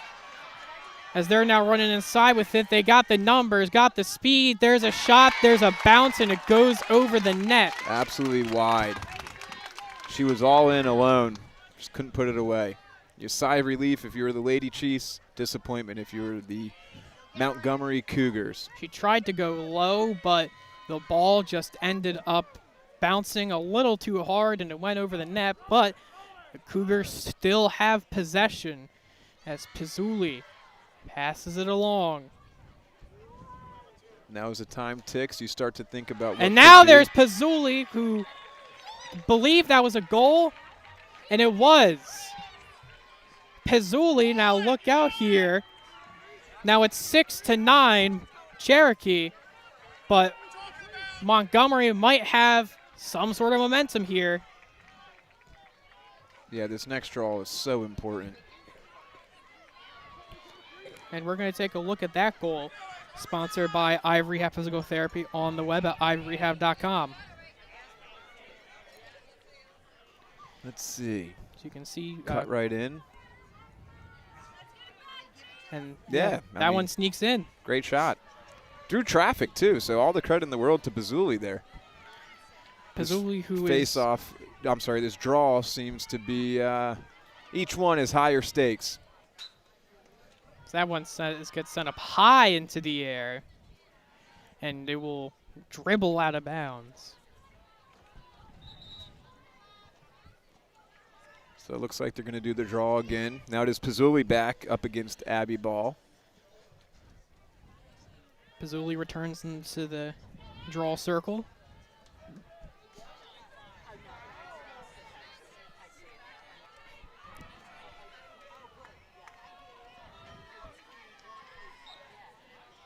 Ball goes even higher than the first time, and trying to save her from going out of bounds. The Lady Chief takes a tumble, and now the Cougar have possession of it. They can't let them score again. Dexter had it spinning around with it, And now there's a pass inside, and that's number 15, Lexi Lopez with it. A pass off to Scrudado. Scrudado back to Dexter. Dexter running it in, batted out by Emma Cox. Great defense by Emma Cox right there. And now Benedict tries to spin it around inside, but once more the Lady Chiefs aren't letting her, but they leave Dexter a little open. A pass inside the slot, and there's a shot, and that one goes in the back of the net. And now that's 2 quick goals by the Montgomery Cougar. 2 very quick goals unanswered. If you were the Cherokee Lady Chiefs, you're starting to have a little bit of anxiety, I would imagine. You can see the coaches starting to pace a little bit more, looking around. The smiles are no longer there on the face of the sidelines. Back to the center for a draw. As now the Chiefs are definitely going to look for scoring opportunities now rather than just killing the clock. But we're going to take a look at that goal there, sponsored by Ivory Hep Physical Therapy on the web at ivoryhep.com. Yeah, a 4-goal lead is much different than a 2-goal lead. You can see that's number 14, Sophia Cerrone, who just, Great effort. Great moves with her stick there, is able to sneak one past Spicer. The Chiefs need this draw. And it looks like they might get it. But whistle is blown, given in possession of the Cougar.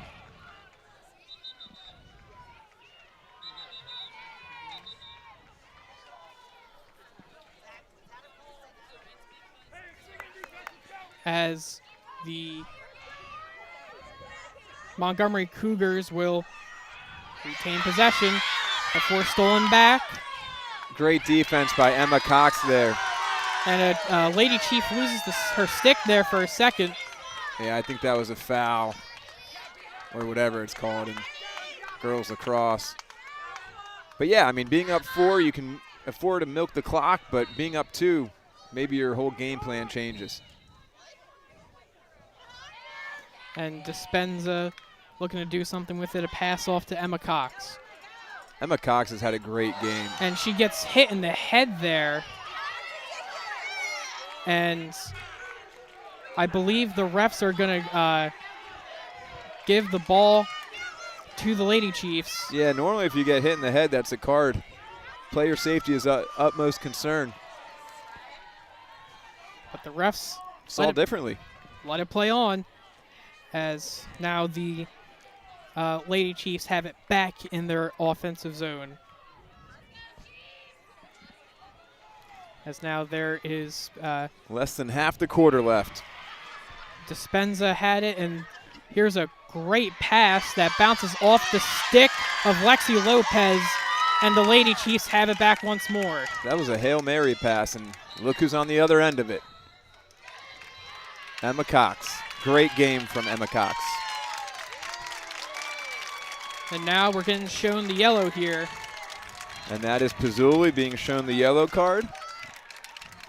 Advantage Chiefs currently on the scoreboard and on the field.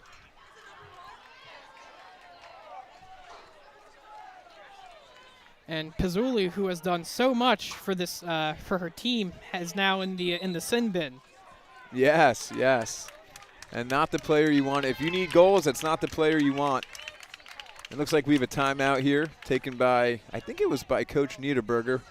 Probably just going to try and calm his girls down, say, hey, guys, we're so close.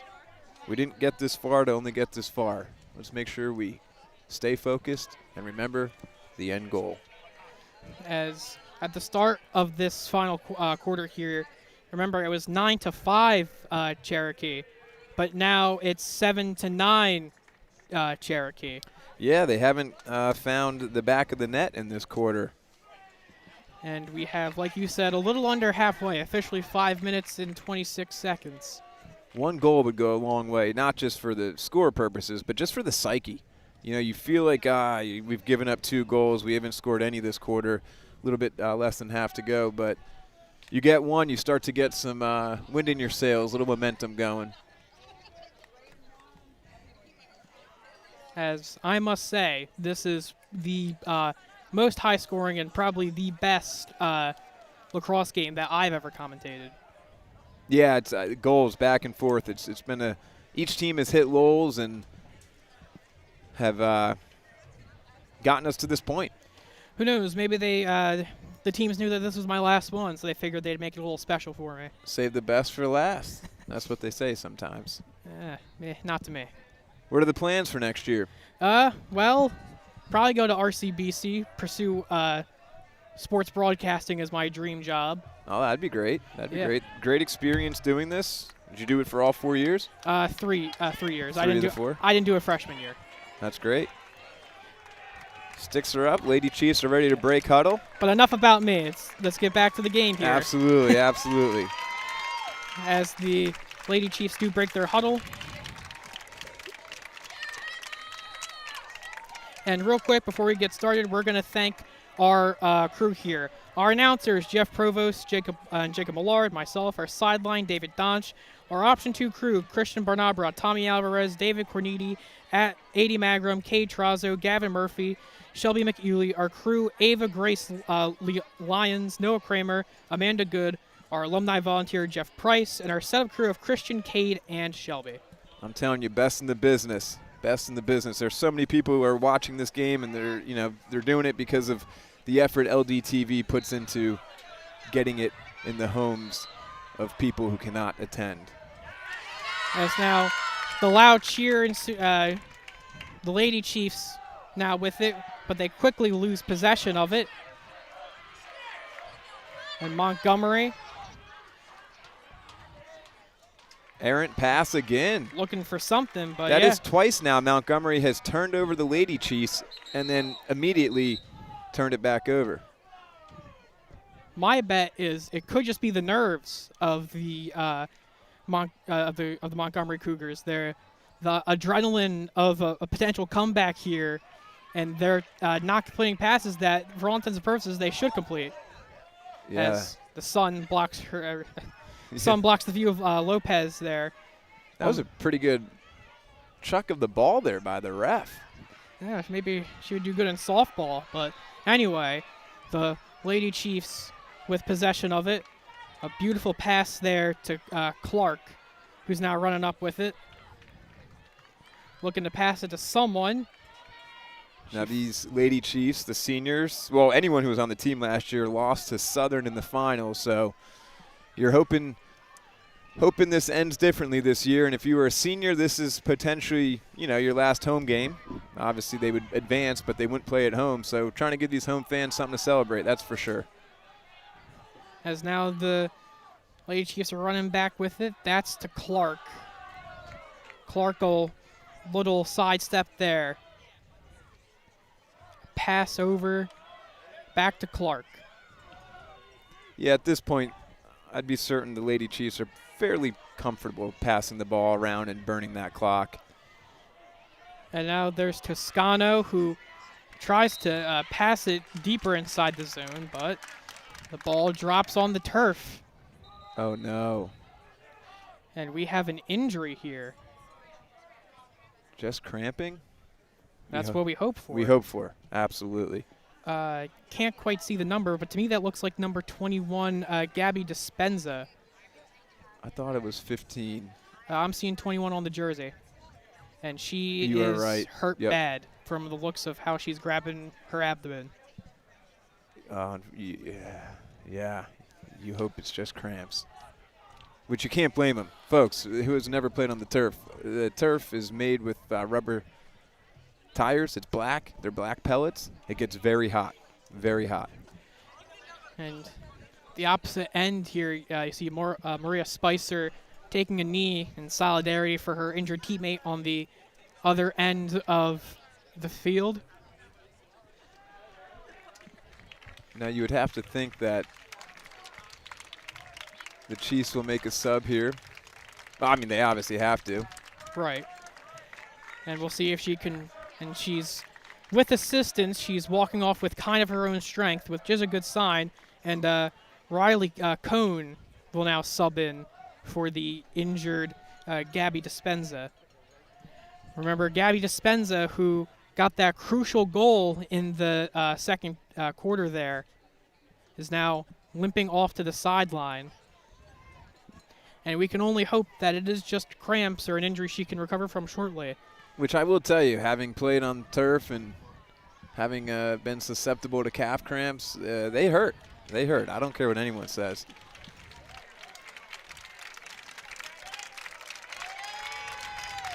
And Spenza getting a standing O from the crowd in attendance here. Certainly appreciate her efforts, as they should. And the game goes on.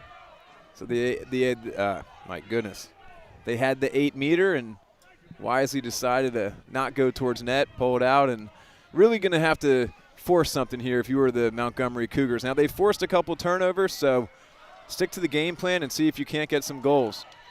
And Niederberger with a pass to Clark. Clark going to look to do something with it. A nice juke there. Back to Niederberger. And there's she there's lost the turnover. Lost the ball there. And now there's Pizzuli, who's out of the sin bin, and she's running up with it, and she's going to get chased by a couple Lady Chiefs. And there was a takeaway. Refs thought there was a little too much contact, so she'll maintain possession anyway. And now the Cougars are running up with it. Defense trying their best to stop it. Pizzuli has it. Shot! Whoa, Scores! that is a tough shot. She juggled the ball, was able to corral it, and off balance kind of throw it over her shoulder, and in the net it goes. And it cuts it to a 1-goal lead for the Chiefs. And it's just like that, the Cherokee Lady Chiefs are starting to sweat a little bit. Yeah, my heart rate's going up. I have no rooting interest. I mean, as a district employee, I'd like to see the Lady Chiefs win for sure.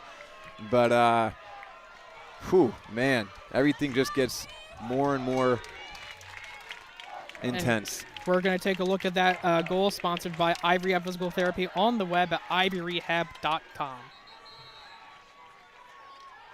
You can see she just gets into a crowd of Lady Chiefs, and a pass off to Pizzuli, who just got out of the sin bin not too long ago. Now scores a goal that brings the game within 1.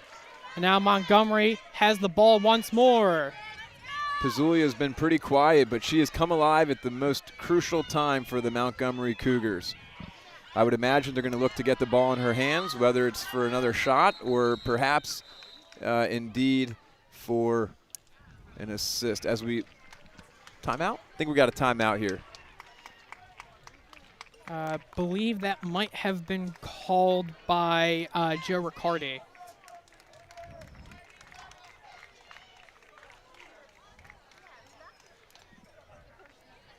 You know, things happen fast in sports, and like I said, lacrosse being one of those games where you don't get the possession after the other team scores like so many other sports. So the draws have been in the favor of Montgomery in this fourth quarter,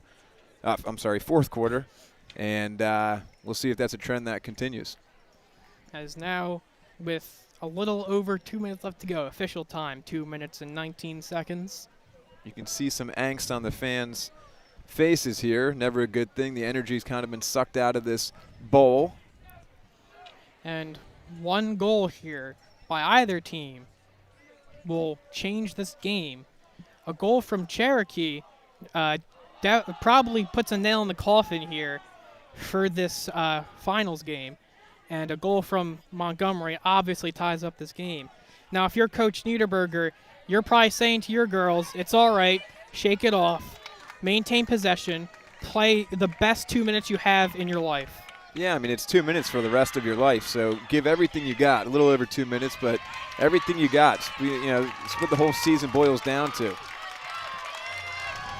As now both sides are fired up because this has suddenly turned into a close game. Absolutely. Clearly the momentum on the side of the Cougars, but let's see if the Lady Chiefs have an answer here.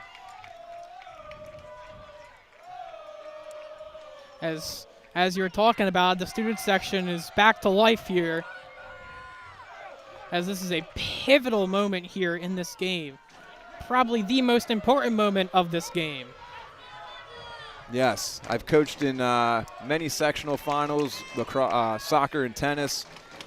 I was able to win one in soccer, one in tennis, but I've lost more than I've won. And as a coach, you know, your heart is just absolutely pounding out of your chest, and you just hope that your players stay the course, are focused, disciplined, and do the right thing. And there's Cerrone with a pass, and that's now to Lexi Sambol, passing it back to behind the net. Spicer on her best guard as that passes to Pizzuli. Pizzuli a pass to Cerrone. Cerrone back to Pizzuli. I think it's worth mentioning the Chiefs have not scored this whole quarter. No, they have not. And Pizzuli is not the girl who you want to have staring at your goalie with how lethal her shots have been. But Cerrone, with a couple goals of her own, as she gets possession of the ball. Back to Sambol. Behind the net, an inside pass. It's batted up and down a little bit. Who has it? There's a fight for it about the 5-yard line. All the sticks are up. And the Cherokee Chiefs, they're trying to get possession of it. And there's number 11 of the Lady Chiefs who tried to get it, but she couldn't quite get her stick on it. Those were some tense moments right there. And that they were, and clock keeps ticking here. Montgomery can't waste much more time as they're going to have to hustle here. As there's Cerrone with a shot, and she scores! That ties the game. That is absolutely gut-wrenching if you were the Lady Chiefs. But there still is 44 seconds. The comeback from Montgomery. And just like that, it was 9-5 heading into this quarter. And that's why you never give up, folks. You never give up. You played to the last bell, whistle, whatever. And now we're going to take a look at this goal here, sponsored by iRehab Physical Therapy on the web at iRehab.com. And there's just a heck of a shot. There was some hot sauce on that shot. Yeah, and that came from distance, which was a little bit surprising. Now Kennedy Dexter with the snipe. Let's see who wins this draw. Lady Chief is batted down. Ball rolls. And it's possession to the Chiefs, so they can't afford to play the patient game. They must press for a goal. If I'm the Lady Chiefs, I'm getting the ball in the hands of Abby Ball, letting her do her thing. We'll see what happens here. These 35 seconds are going to feel like an eternity.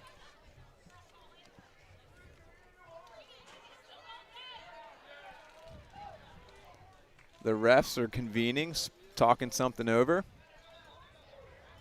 And now here we go.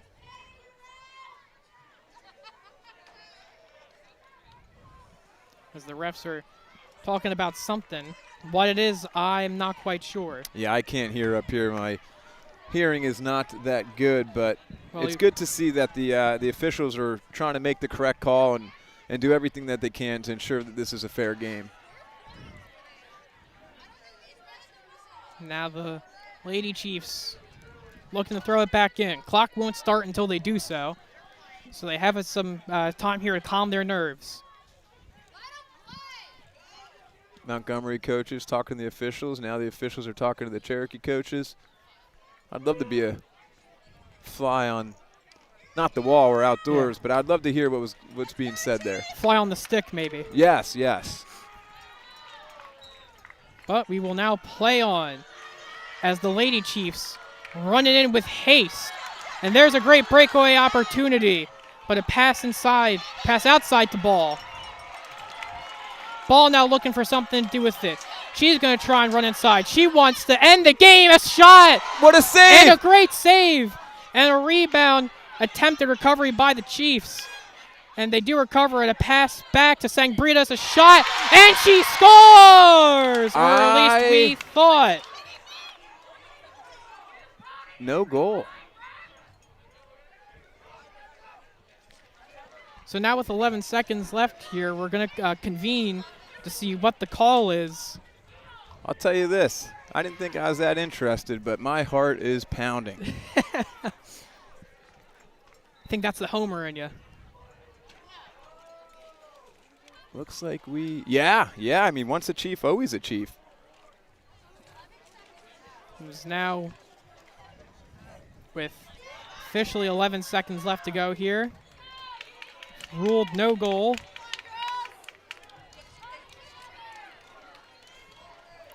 And overtime is likely here. Now, is that going to be sudden death? I'd have to imagine it is. There's rules. We have a book of rules. We'll flip through that unless we have some the lovely people in the truck tell us what overtime. Oh, these are the official lacrosse signals. Could have used these earlier. They really are the best in the business. Take care of us. So let's see what overtime entails. But as we do that, we're going to take a look at some replays here, sponsored by Ivory Rehab Physical Therapy on the web at ivoryrehab.com. So there is an overtime procedure. Flipping through lacrosse. In the event of a tie at the end of regulation, play shall be continued after a 2-minute intermission with sudden victory overtime. Wow. And we just saw a look at that replay there where ball went in the back of the net, but I think they were in the crease, so officially awarded no goal. But now they give the Chiefs some extra time here. 15 seconds left. It was 11, so they've added 4 extra seconds. You got to give credit to the girls who were on the field. I mean, it was very hot to start this game. Obviously, some natural cooling down, but the temperature of the game, so to speak, was ratcheted up here in the fourth quarter. Chiefs are looking for their first goal of the fourth quarter. There are 15 seconds left on the clock. Abby Ball is being doubled. Now she's looking for something, and whistle blown.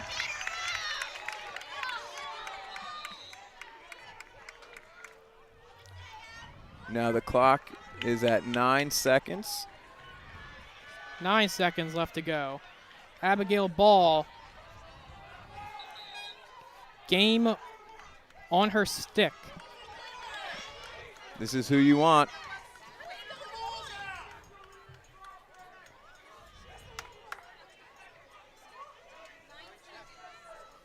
As they try to get her to stand where she should be. You can hear the angst amongst this crowd. I'll tell you what, if the Lady Chiefs score, this place is going to erupt. It's going to be pandemonium at its finest.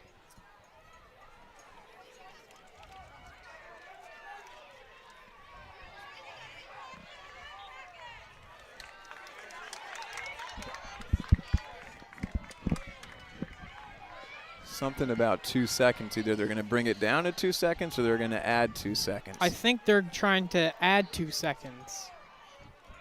Nope, they bring it down to 2 seconds. They bring it down to 2 seconds. To 2 whole seconds. Wow. So this is it. So it's going to be a very quick shot attempt. There's a shot. And that is the end of regulation. God, if you were a Cherokee Chief fan, you got to be heartbroken. If you're a player, same thing. If you told me 12 minutes ago this game was going into overtime, I wouldn't have believed you. But probably would have called you crazy. We play the full 48 minutes for a reason here. Absolutely, and at the end of 48 minutes, there's no clear team with an advantage. Guess we'll. How long is overtime? It is. I didn't see that part. Endless. Endless. No, that'd be cruel. As we look over the 4 minutes each until a goal is scored. So you get a 2-minute break, 4-minute period, quarter, whatever it is. 2-minute break, 4 minutes again until a goal is scored. So here we are, and now I gotta imagine you have to regain some spark here. If you're the Lady Chiefs, you just in 12 minutes gave up 4 goals, and now you're heading into overtime.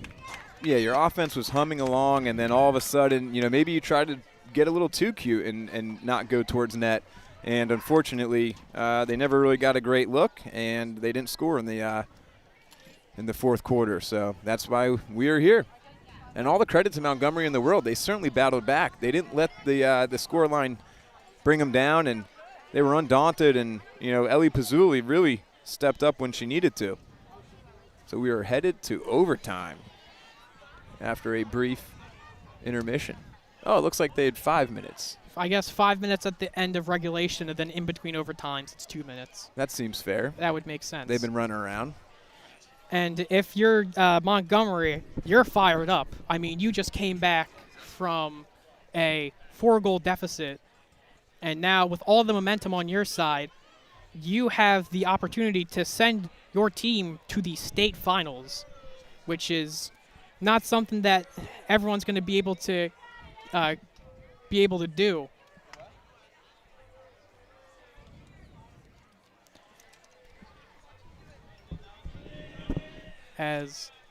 But on the other end of the spectrum, the Lady Chiefs are looking to recapture their momentum and score the goal that will end up winning them the game and sending them to the next round of the playoffs. Everything I read was about lacrosse boys. I do not see a lacrosse girls. But I do know it's sudden death because I was at a Shawnee game earlier this year and I saw it was sudden death. As our wonderful crew, thank you to Dana here, who is going to try and get us the right information. Get to the bottom of this. Apologies for any confusion. But we're doing the best we can. Doing the best we can, and the one thing I am thankful for are the clouds. Absolutely. It's a little cooler. Just a little bit. Perhaps the sun was all Cherokee needed. As soon as the temps cooled, the offense of the Lady Chiefs cooled as well. Well, it's not over until there's the final bell. Absolutely. And this has been a heck of a game between all the high scoring and thrilling moments. Yeah, I mean, what a comeback. Let's just start there. It was a great comeback. The Cougars never gave up, and all the credit to them. And if you're Cherokee, you're probably thinking, oh, how did we let this happen? You got to snap out of that, stop feeling bad for yourself, and make sure that you win this first draw and control the game. Go back to playing that high-flying offense that got you here. The stakes are so much higher in sudden death victory. You score, you go home, and you eat. Hopefully a nice hearty meal of protein. Yes, recovery, very important. Because I know the second I'm going home, I have meatballs waiting for me in the crock pot. It tastes so good. Very good. That's a good post-broadcasting snack. Meal. Some meatballs, some Gatorade to rehydrate. I had a snack, but I didn't have the opportunity to eat it because this game has been that good. It's been worth every second of my time. I couldn't ask for a better final game here. Yes, the fans got their money's worth, price of admission. And the student section is back on their feet. As time ticks down here. Now the injury to Gabby Dispenza, she was never able to take the field. And so obviously that has hurt the Chiefs. She's a first-year starter, but it seems as if once she went down, things started to change. It was almost a sign of bad luck, but as stated previously, momentum changes on a dime. Absolutely. This draw being the biggest draw of the season. We got clarification. It is sudden death. The first goal wins. And it is 3-minute periods here, or quarters, excuse me. Endless 3-minute quarters. Here we go. Overtime. Taking a tumble. Ball wants to end it early. Pizzuli picks it back up. There's a whistle blown. It looked like ball was going to be in possession there, but credit to Ellie Pizzuli for the great hustle play.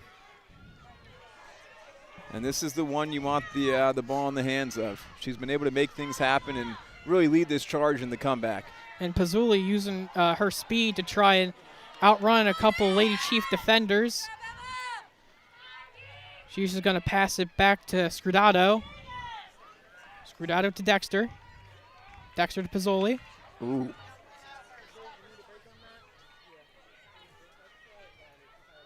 Now to Cerrone. Cerrone looking.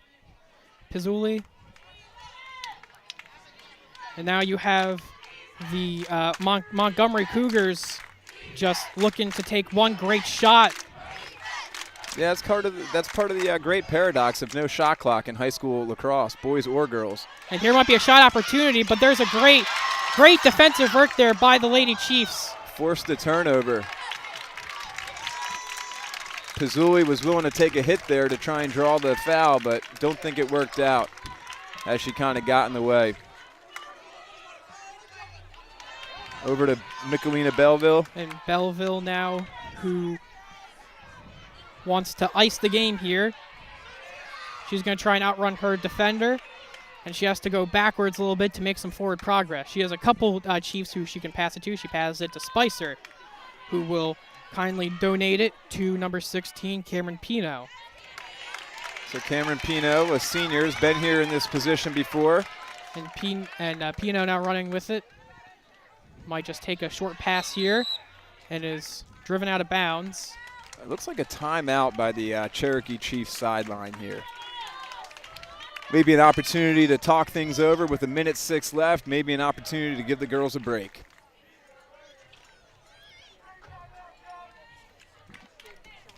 And now with the Chiefs' possession here with a minute left into the first overtime, you got to wonder what Niederberger is saying to his girls right now. I'm trying to listen in, but I can't tell. I think it's the headsets. It's got to be the headsets. Forgot about that key aspect here. I think it's the about the pound of plastic and metal that's blocking our hearing. Absolutely. But if I had to guess, it would probably just to be take it slow. It's not going to end if you don't score. You have other overtimes. You have other opportunities. But make the most out of this minute and 6 seconds. Absolutely, and you don't want to force a bad shot that's going to lead to a fast break on the other end. We've seen a couple fast breaks today, and it can happen, and you don't want to have that happen. And we've seen a lot of goals here that just happen in a blink of an eye, whether it be a breakaway or a great pass inside the zone that leads to a whiz of a goal. Yeah, I mean, I was looking down a couple times, making some notes of goal scorers, and the next thing you know, I missed a goal. You can see the Lady Chiefs there. The coaching staff has a shirt that says all in, and you better believe they are all in. They cannot feel defeated here. They must give everything they got, trying to fire each other up. Like I said, 1 minute for the rest of your life. You win a sectional title, that's history right there.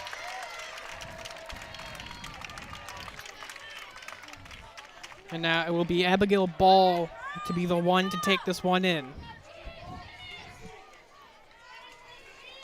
Abby Ball played basketball under the legend Ron Powell. I was able to do a couple Lady Chiefs games this year, and she was phenomenal on the court, but she's better on the field. Abigail Ball running it in. Nice little spin move there. Gonna try and run it inside. Looking for some cutters. There's a pass back inside the zone. This could be a good shot opportunity. They're not going to force anything. They're going to see if the Cougars make a mental mistake. And here's a run inside the zone, driven out by Obey. I thought she was going to pull the trigger there, but hesitated and did not. Salbritas to pass it back. Now Clark has it. She's going to try to take it in with a shot opportunity, and there's a great save by Andis. A heck of a save by Andis, and Abby Ball coming up with the... And, wow, that is a mental error by Ellie Pizzuli, going to be shown the card here, and that means she's going to be off the field. The Chiefs have the advantage. With 20 seconds left to go in this first 20 seconds overtime. left. It looked like it was a hit to the head. Illegal. And that is the second penalty Pizzuli has taken.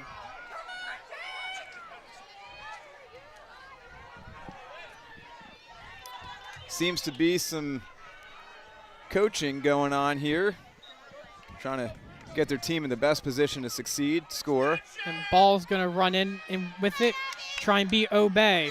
A little spin move, a little shot, and it goes over the net. Just high, but the Chiefs retain possession as the clock ticks. There's 8 seconds left here. Got 8 seconds left. They got to take a shot. 3 seconds, 2 seconds, 1 second, and they're just going to wait until the other overtime period.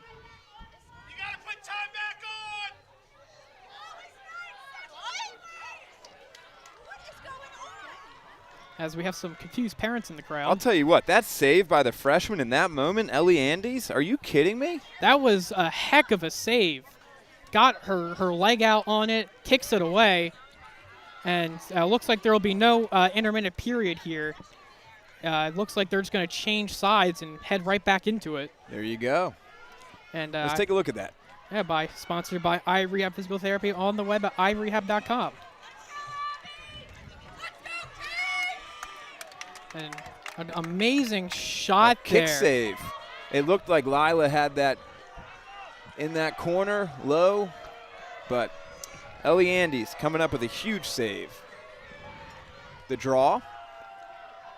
Now Pizzuli is still off the field. So the draw will be taken by someone else for Montgomery. And the draw will be won by the Cherokee Lady Chiefs.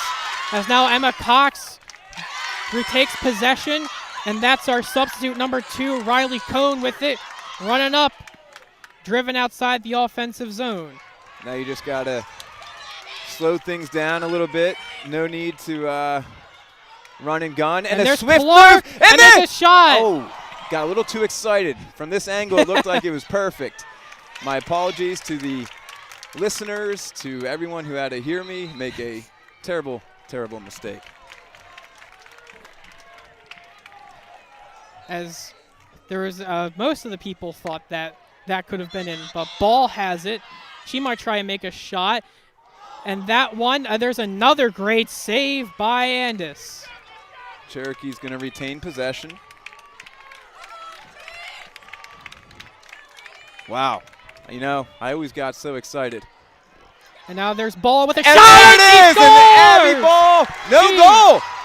No goal. No goal. Crease in the crease. And it was a crease. Wow. Oh, no. That is crazy. Is that going to be the momentum that Montgomery uses to get them over the finish line? And a turnover. And a turnover. Picked up by Belleville. Emma. And not Cox, sorry. Yeah, Salbridis. Salbridis. With moving in. Looks like Abby's ice wide the open. Game for good. A shot. And there it is. How fitting. Abby Ball. And your Lady Chiefs are the 2026 sectional champions, Group 4. Sudden death overtime. This is everything you want. And in double overtime with a minute 28 or a minute 31. No doubt about that one. No doubt about that one. Amazing play. Exactly how Coach Niederberger drew that one up. I would have to think. I can't believe how open Abby Ball was. And great. I didn't catch who it was. I think it was Salabridis to find the open ball. And Ball was able to put that one away without going in the crease. So now, for the first time since 2001. 2021. Your Cherokee Lady Chiefs get to hoist a trophy. 6 times a charm.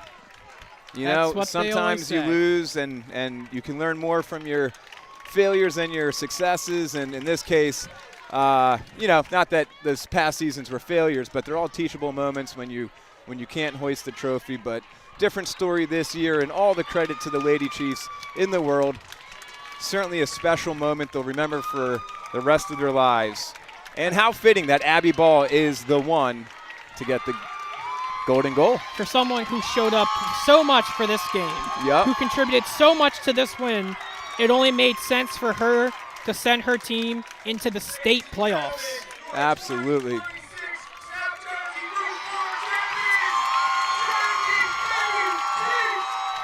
And you got to imagine, too, this puts some weight off the chest of Coach Niederberger. Absolutely. Who has seen his team just fall short in the finals year after year, finally breaking that little curse he had. Probably felt really lifting. Absolutely. And, you know, as their lead got smaller and smaller, you had to wonder, are the Lady Chiefs going to be able to bounce back?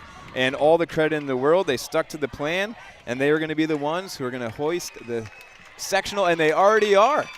Look at that. The hardware's already in their possession. That was a quick turnaround. I had to wait a long time to lift mine, but all the better nonetheless. Congratulations, the 2026 Group 4 sectional champions, Cherokee Chiefs. And where there is happiness, there is sadness. The huddle of the Montgomery Cougars is somber. But let's not deviate from their accomplishment. Their first conference win in program history. Yeah, they had a phenomenal season. And anytime you go to play in a sectional final, it's a great season. But the reality is, at the end of the day, there has to be a winner, there has to be a loser. And in this case, I don't like using the term loser, but, the team that didn't win, the Montgomery Cougars, which is certainly a good thing if you are a lady chief or, a member of that coaching staff. All the hard work you put in, certainly long hours, it all pays off for moments like this. And they're not done. They get to go on and play some more lacrosse. No, they are not, as we see some good sportsmanship here. High-fiving everyone, and everyone had an amazing game.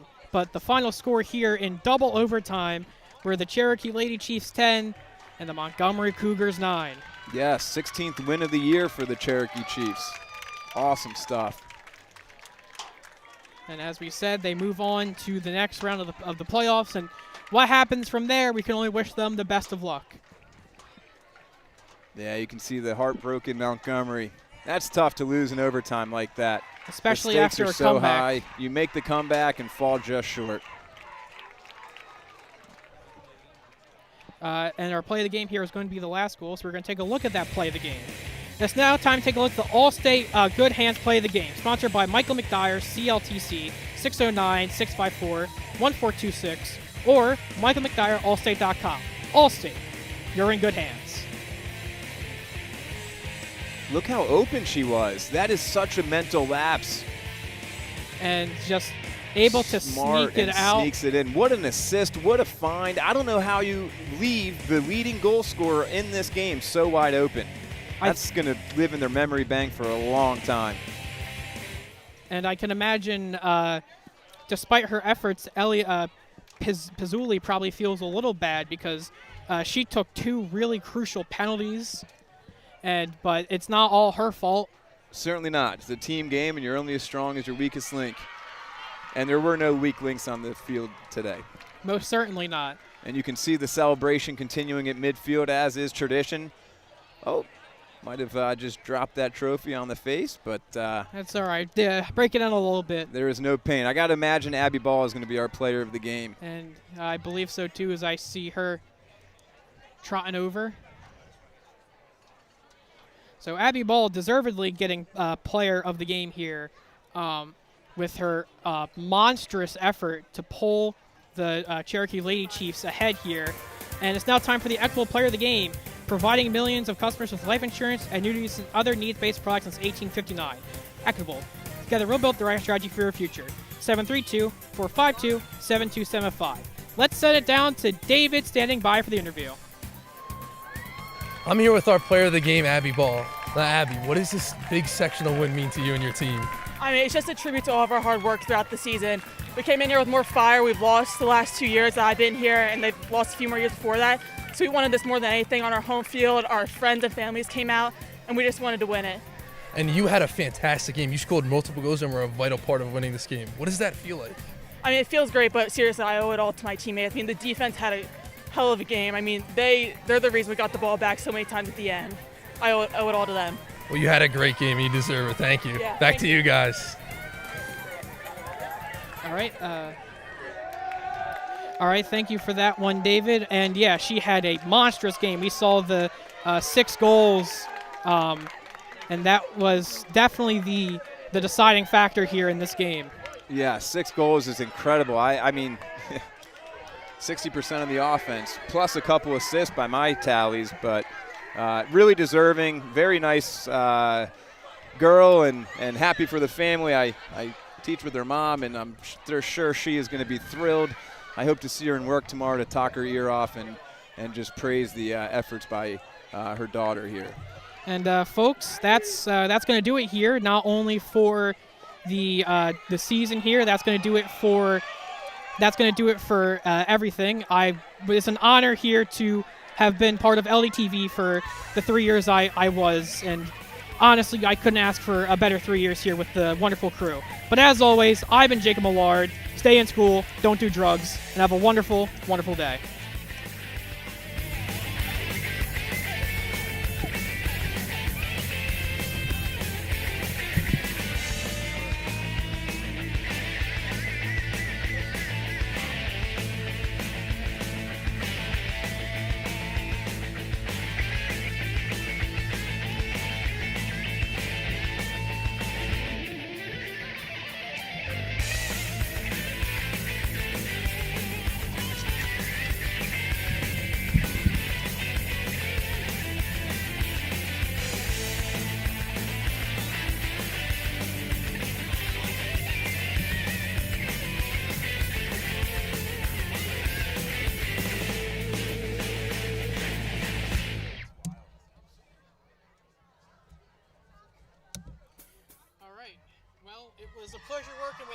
Today's game on LDTV Sports, sponsored by Comegno Law Group, providing thorough, responsive, and committed legal representation.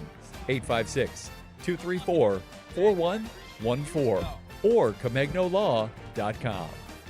Zallie's Fresh Kitchen Catering at ShopRite of Medford for parties large and small, business and family, and more. Fresh ideas, fresh ingredients, fresh results. 855-ZFK menu or on the web at ZallieFamilyMarkets.com. Dan Higgins Wood Flooring, your hardwood flooring specialist since 1985. Showroom located at 370 Miller Road, Medford, New Jersey. Free quotes, free delivery, no subcontractors. Learn more at danhiggins.com. Paradise Solar and Electrical LLC, your trusted electrical and solar contractor in New Jersey. 609-801-2420 or online at paradisesolarllc.com. The Chris Murray Mortgage Group, proud graduate and supporter of the Lenape Regional High School District. 609-922-2630. Three-dimensional physical therapy, dedication, drive, difference. At 3D PT, we see more than your injury. We see your comeback. With one-on-one care and a recovery plan built just for you, we'll help you heal faster, move better, and get back in the game. Experience the 3D PT difference. Davis PT and Sports Rehab. Expect more. Delivering high-caliber treatment and assessments with the application of cutting-edge technology for rehabilitation and sports performance. On the web at davisptsr.com. Burns Honda. For Honda savings, selection, and service, turn to Burns. Route 73 in Marlton, 856-983-0600 or burnshonda.com. Main Street Auto. Automotive services you can count on for over 20 years. 856-985-4771. On the web at marltonmainstreetauto.com. For more information on how your business can become a sponsor of LDTV Sports, contact Joe Malagrana, LDTV Underwriting Manager, at 609-268-2000, extension 868,000, or by email jmalagrana@lrhsd.org.